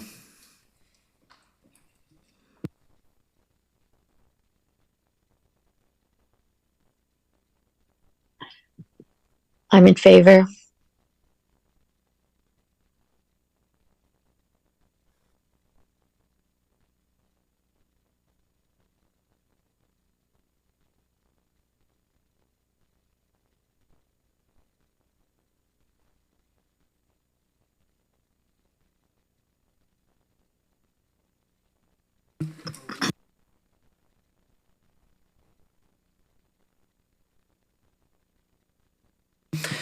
So, colleagues, we will head down to the Waterloo County Room for closed. Those that are joining us online, hang tight, give us a few minutes to get down there. I think what we'll do is because of the item that we have is likely brief, we'll get that underway relatively sooner rather than later. And then we'll pop back up after those items to finish the agenda. And we'll likely, in that case, potentially have a bit of a gap period prior to our public input session tonight. How you plan to use that is your choice. Chair, just to clarify, is there a lunch break or are we just rolling right through? I think we're going to go down and we'll grab a quick something quick, and then we'll get closed underway relatively shortly thereafter. Okay.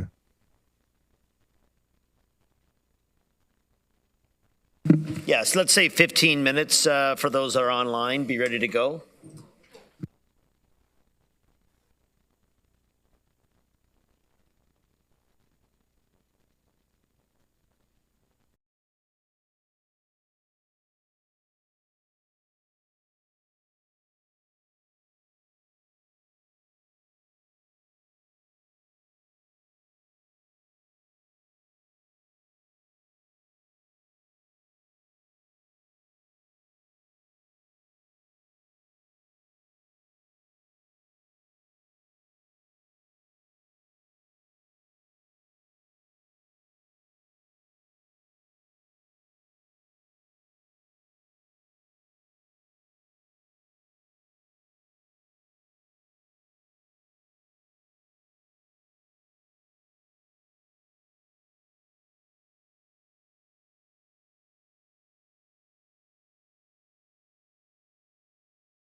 Okay, colleagues, thank you. Up until now, we've got another slide to go from the deck this morning, so I'll ask our CFO, Wayne Steffler, to speak to that. Oh, do we? Oh, we do need that first. Okay. We will need a motion to reconvene, a move by Councillor Foxton, who's always ready to go, and Councillor James. All those in favor?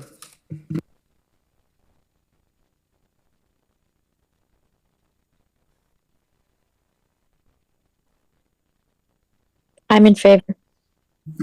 Okay, I think we're good there. Oh, no. I'm in favor, but never got the vote. Also in favor. Okay.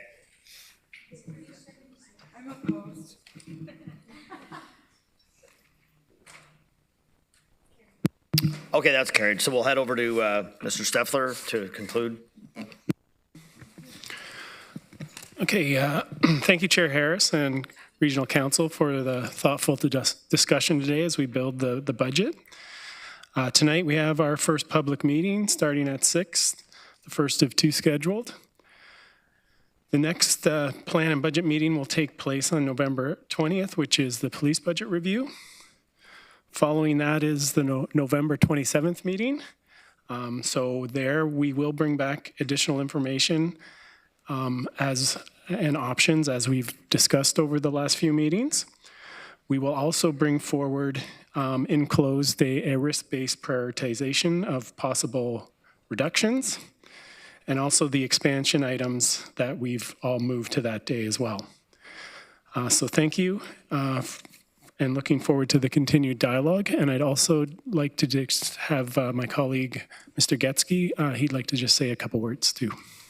I suppose we can allow him to do that. Mr. Getsky? Thank you, Chair.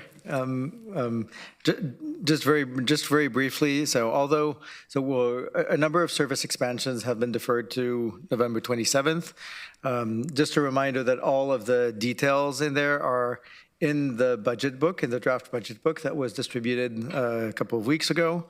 My ask and staff's ask from you, if possible, is if you have any additional questions that you'd like to be examined or that would need additional information that you'd like staff to bring on November 27th, please feel free to share with us ahead of time as early as possible. So you can send them to me, maybe copy your colleagues so everybody's aware, so we can make sure that please at least 1 week or 10 days in advance so that we can have the time to review and put it, and if we need to put in anything in the presentation package, we'll be able to do so. So that would be most helpful. Thank you very much. Councillor McCabe. Thank you, through you, Chair. Wondering if for the 27th and then again on our final budget day, if we can have like a calculator. That's not really the best, just like a running tab that shows in real time if you make some changes, how that moves through the system to give us the tax rate? I think there was agreement already that finance team would have that ready to go. Oh, okay. Yep. Okay, great, thank you. Councillor James. Thank you, through you, Chair Harris. I'm just wondering as well if staff can come prepared, and I'm conscious of things like water, wastewater, with those roles that we are, if not mandated for, there is a responsibility and a duty. Just looking at some of the ones we've deferred around, sampling of water, we've had discussions about the importance of that.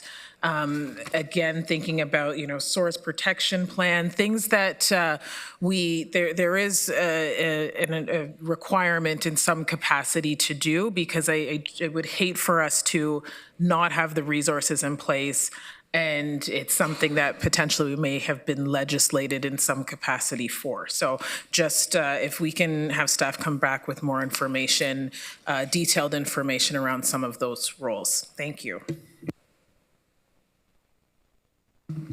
Councillor Urbanovic, did you have comments or questions? Yes, I did. Thank you. Thank you so much, Chair Harris. So just following up on Mr. Getsky's point about asking questions that we might have, and I'll share this in writing as well, but in starting to do a detailed review of the budget book, there are a number of areas that have stuck out for me as I looked through the department. So colleagues will know in their review of the budget book, it's divided into 9 departmental sections: community services, transportation services, engineering and environmental, planning, development and legislative, public health and paramedics, elected offices, CAO, corporate services, and human resources and citizen service. I then took a look at some of the expense areas and the growth from 24 to 25, and note the following. Supplies from 24-25 overall across those 9 departmental areas have gone up 5.7%. Equipment overall has gone up 26.2%. Facilities maintenance has gone up 32.2%. Professional fees and services have gone up 5.8%, or $5.9 million, which is more than a 1% levy on the taxes. Communications has gone up 16.9%. Travel is proposed to go up 21.8%, and facility occupancy charges are slated to go up 15.8%. All of this actually boils down to a $17.2 million increase, which is more than 3% of the levy that we're looking at right now, and represents, in terms of just those expense areas, when you average them out, 9.32% overall, which is considerably more than inflation. And so in those areas, I'd actually like a bit of a detailed explanation from staff as to what's causing increases in those areas at a significantly higher rate than inflation. So I will forward that in writing as well, but I wanted to identify that. Secondly, we do know that yesterday the province informed us that we are slated to see Bill 23 implemented as of January the 1st, which in many ways makes it good for us because it lines up with our budget year. And so I think, as we should have some work done to explore how that is going to impact the operating budget at the region, so that we can factor that into it going forward as well. So I would ask those items to come forward on the 27th. Thank you. Okay, Councillor Salonen. Thank you, through you, Chair. Just to expand on that, I was curious. I know at our last budget meeting when we were talking about the new additions of staff that were in the budget book, if we could get an org chart brought forward to council by or before the 27th, I think that could be very helpful, as well as to Councillor Verbanovic's point about the download of planning. I think that would be really important for us to understand what's happening to that department and how. I understand there's still some planning function, but if we could have a thorough understanding of what our responsibilities would be as well, brought forward to the 27th. Thanks. Is that clear enough to staff on those items? Okay. Okay, colleagues, don't see any other aspects of that. So with that, I'm going to go over to my agenda because I believe we have a notice of motion. So I guess I'd say here, there are no pieces of communications received, but we do have a motion where notice has been provided from Councillor Craig that was listed in today's agenda. We will need a seconder for that motion. Do I have a seconder? Councillor James, and I'll call on Councillor Craig to introduce his motion. Well, thank you, Mr. Chair, and I'll be as brief as I can, but I think it's important to understand the fact that what we're coming across in regards to the budget discussions is the fact that it's extremely difficult. It was last year at 7%. We've aimed at 8% this year, and I've asked, what about next year? And of course, it's a very difficult position. So my motion essentially is asking that we ask our area MPPs, both government and the two individuals not in government, to work together in terms of getting a better deal, a fair deal, for the region of Waterloo. And that would filter down, of course, to all taxpayers. We're in a very difficult situation. I mean, even if we come in at 6% or 5%, it's still going to be very difficult for a number of people in the community. And I think we're all aware of that. And we're in a very, it's a very serious situation for a number of people. So what I'd like to do is to ask the area MPPs through the chair's office to look for a new deal. And I'm not demanding or pointing fingers. I'm basically saying, will you help us? Because the residents of this regional community need your help in terms of where we're heading. In 2022, I wrote a letter to the province, which I did give copy to every member of council. And this was a letter regarding the handouts to Toronto as an example. And I said in the letter, however, the purpose of my letter is to point out the actions of your government by granting a request of John Tory, the Mayor of Toronto, to pick up 1/3 of the city's deficit of $703 million. The reason given by Mayor Tory for this needed assistance was blamed on, quote, higher spending, revenue loss, such as that regarding lower transit ridership. He then went on to state that without further assistance, the city would be forced to defer vital infrastructure work. And the reason I point that out, it's the same conditions we had. We had all of the same things. So what happened after that? Toronto got $200 million. That was in 2022. And I think we need to be cognizant of that. And we're also faced, as we know, with the downloading. And we're looking at a probability or possibility up to $219 million that's been downloaded on the region of Waterloo for a number of services that we provide. And that's, again, is very difficult. So what I'm saying is we have to look at this. Ottawa was given close to $563 million. So people out there, MPPs out there for those various municipalities have obviously worked behind the scenes to secure these deals. And what I'd like to point out, and I left a copy on your desks, is the terms of the new deal between between Ontario and Toronto.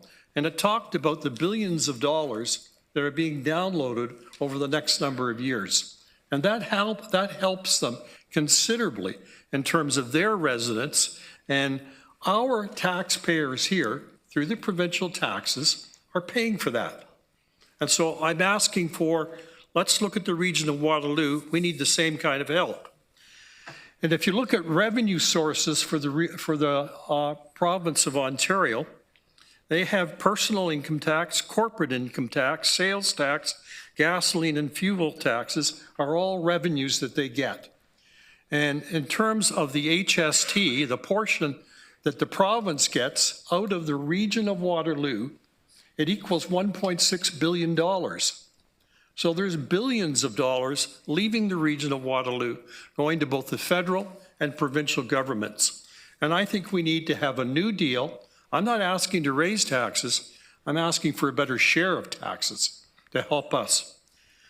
So what I'd like to conclude with is that, like I said, we don't need to increase it, but I think we also have to be very, very, aware of the fact that we can ask for these things, and I would expect our MPPs to have the same consideration, sensitivity, and caring that we have in terms of trying to come in by mitigating the impacts on the region of Waterloo. So it's a straightforward motion. And again, I'm asking for cooperation, understanding, and sharing the same goals that we have in terms of, in every possible way, making it better for the taxpayers, the region of Waterloo. Thank you, Mr. Chair. Thank you, Mr. Craig. Councillor Foxton. Thank you, and through you, Chair.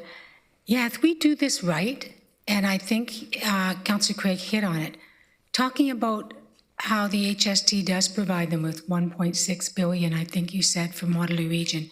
Talking about the funds we need, not because we want a cushier life, but because we want life for all of our citizens, and talk about the plan to end chronic homelessness, the actual cost, but the benefit it will do. So actually you create a brief, a discussion paper, giving the data saying, here's where Ontario is falling behind. And here's where, if you believe in Ontario, we're requesting that you reach out and help Waterloo Region because we are Ontario. And as you've stated, we are the fastest growing community in Ontario, if not beyond. And just give them the facts. Don't say, oh, you're giving them this and we should get that. And let's be factual. Let's talk about how we want to get people into homes and surviving, but we can't unless we raise a huge tax increase, hitting the poor or people already when they've been hit enough. Let's give them cold facts, or not cold facts, heartbreaking facts. Councillor James. Thank you, through you, Chair Harris. Councillor Craig, I am happy to support this. I think that we're not seeing anything. We're not seeing anything.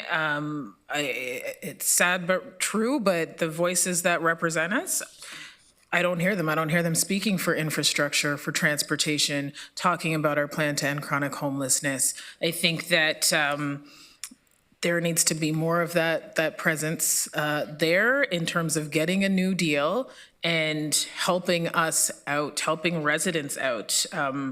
They're leaving us behind and they're leaving residents behind. So I am happy to support this. I think we are in a time, if we're gonna have 1 million people coming or settling here and moving here, and we don't even have the voices that are speaking to a new deal on behalf of us, that's a problem.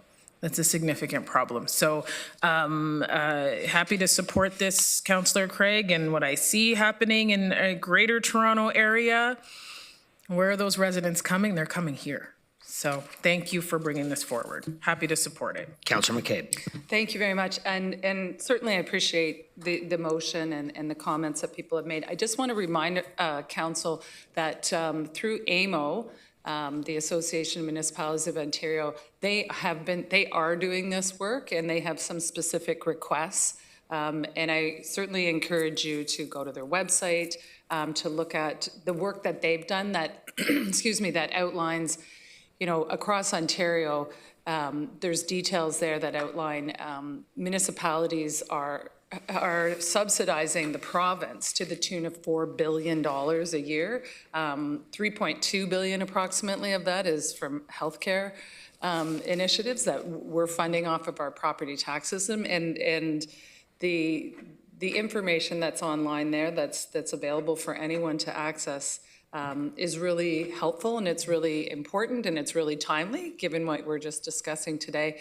But fundamentally, what AMO's asking on behalf of all municipalities is for a change to the property tax system, because we know that it's not the tax system that we need to deal with the complexity of the programs and services that municipalities are dealing with. So just want to remind people of the work that AMO's doing on behalf of us all, and to use the information and the data that they have there and we do use it for the advocacy work that we are doing collectively.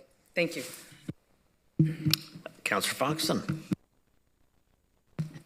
Thank you. I just wanted to say, you know, I don't know whether I would, just a suggestion, whether we would want to use the term New Deal.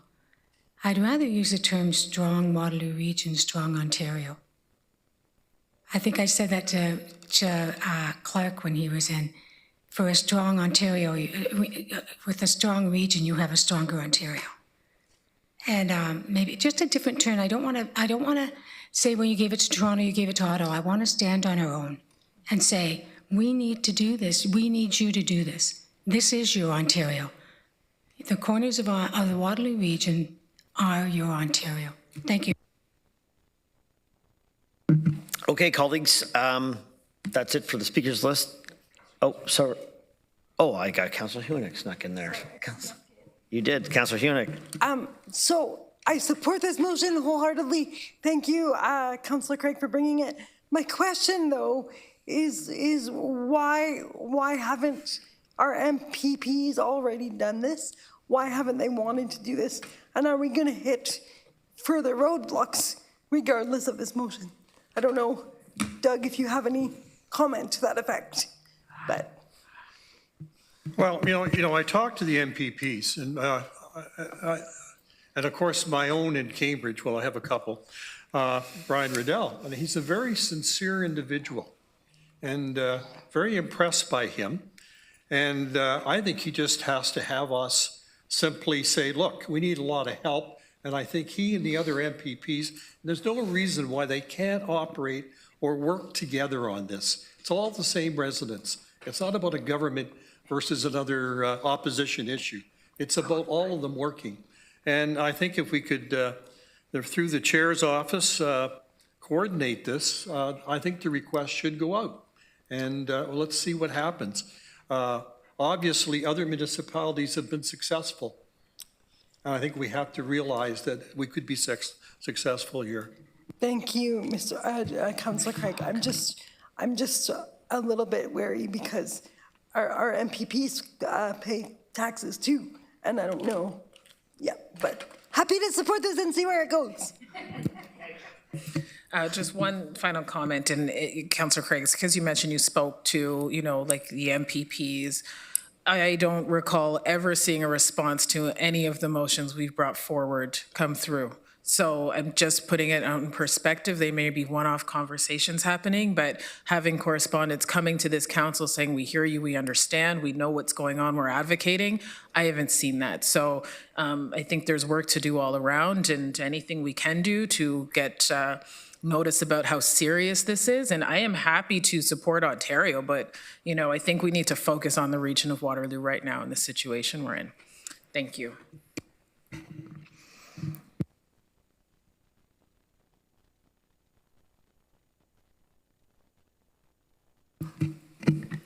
Whatever motion we pass.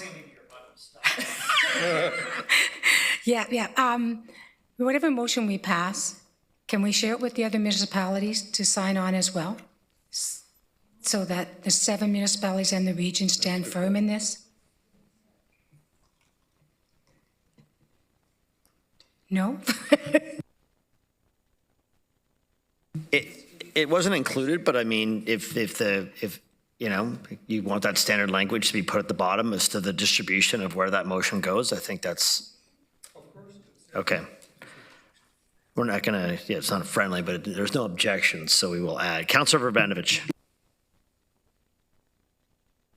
Thanks, Chair Harrison. I mean, I'm happy to support the motion, but I do want to just say from Kitchener's point of view that, while there's obviously work to be done and things that we're advocating for individually or jointly with you, we're seeing us having effective dialogue with both the provincial and federal orders of government, both with the government members and the opposition members, and so I just really want to make sure, because listening to the dialogue, it would seem that that's not happening, and I think it would be unfortunate to for that to become the communication out of this, because there has been a lot of good work and collaboration that has happened.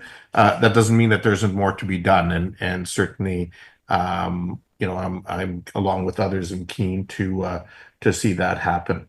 Thank you. Okay. That's all I have. So if you don't mind, we will put that up.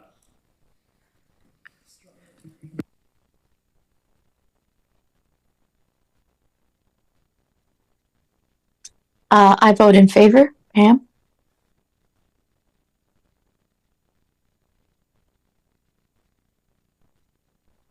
Councillor Deutschman?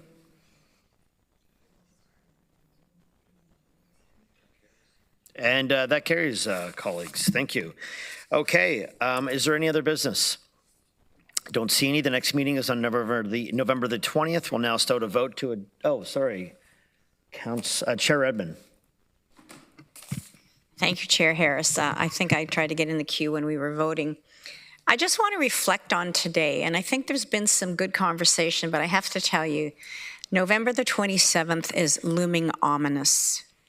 And I would really like to commend staff for giving a narrative and giving the figures and the statistics as we went through. I thought it was very effective. However, we've talked from time to time about doing a line by line, and it seems to me that all we're doing is pushing things off till the 27th, and I understand that people want to deal with things in context. And I would also fully acknowledge that those of us who were on the task force subcommittee of budget had a jump start over those of you who weren't on that committee. So for some of us, we're seeing this thing for the second or third time. Having said that, the comment has been made, and I'm wondering if we look at expansions of service that don't impact the levy, and I understand that there may be a conversation around that, and I believe Councillor James was talking about things that have a legislative overlay to provide service, and I'm wondering if we could somehow triage those conversations so that at least it'll give us a jump start and we won't be starting at square one again, because I worry that we're going to have to be here at the crack of dawn, and we don't make really good decisions when we've extended a couple times past 11 p.m. So I'm just wondering if, and staff can take that under advisement, it doesn't have to be a motion, but there has to be a way to assemble this that we as a council can come together and make some of these decisions. They're not easy decisions, and staff have done a lot of work taking out what is often called low-hanging fruit, and I get that. But when I look at some of the service expansions and the enhanced provision of service to some of the most marginalized people in our community, and that is some of the services that we deliver, that it's really important that we look at it through that lens. So I'm going to suggest that if staff would consider that, and that can be a takeaway, so that on the 27th, we're not sort of starting over 2 meetings ago with the slides that were well put together, but not no decisions were made.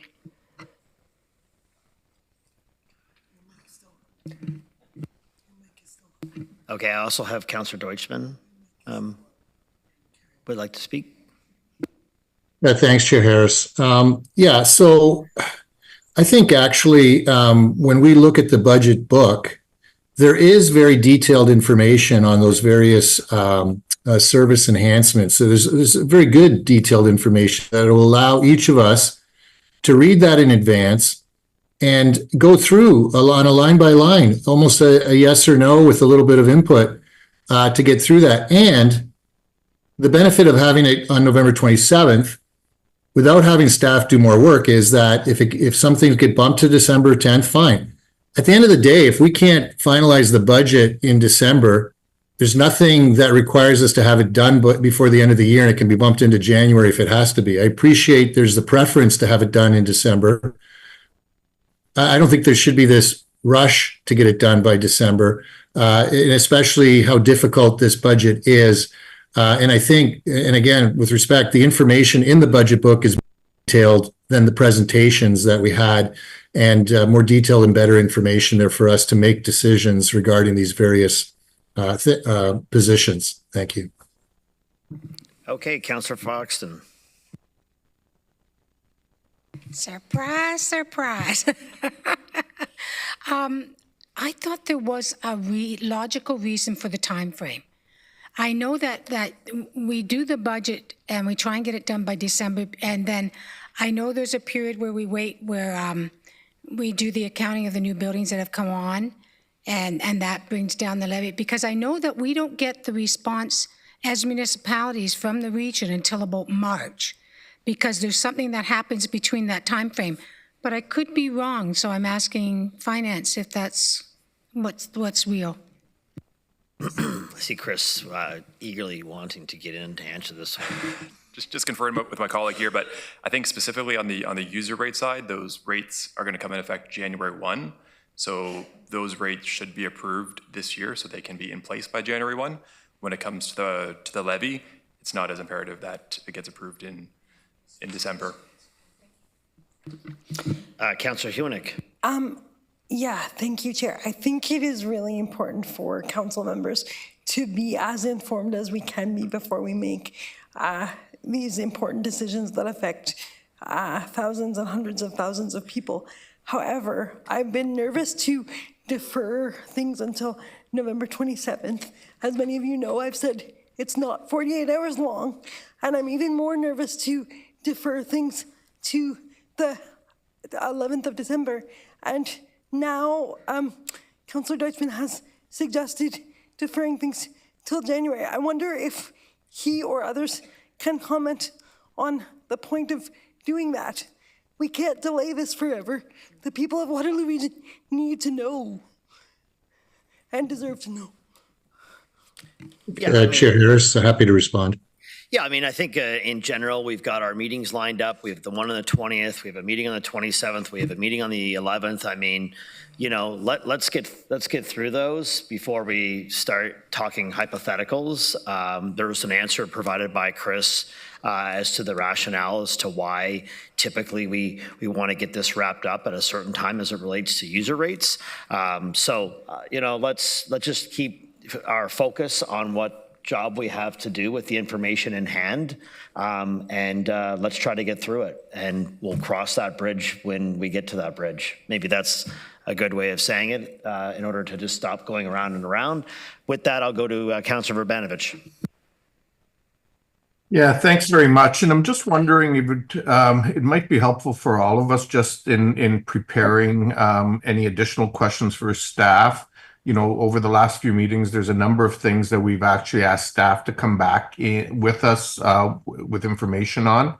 I'm wondering if staff could just in the coming days send us that summary list so that we're all sure that everything that we wanted is in fact been captured and is there.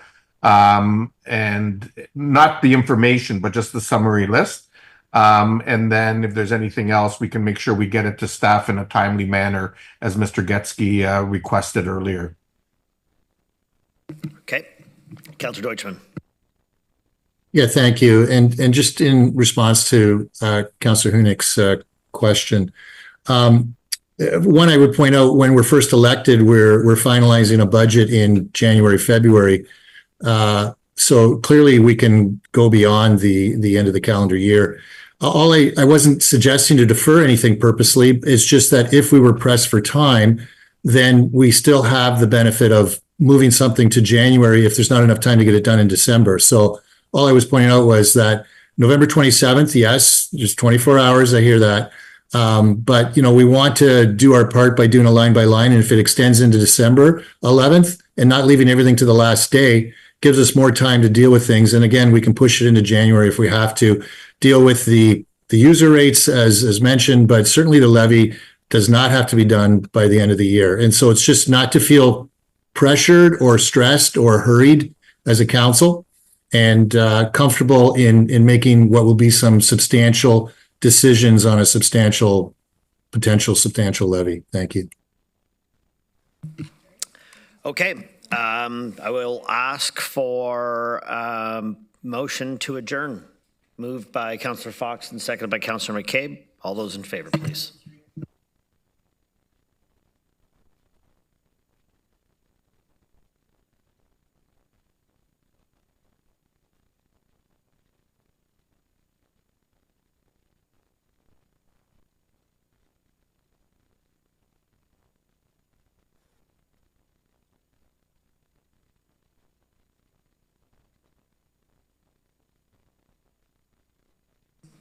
Okay, we'll see everyone back here at 6 p.m. sharp.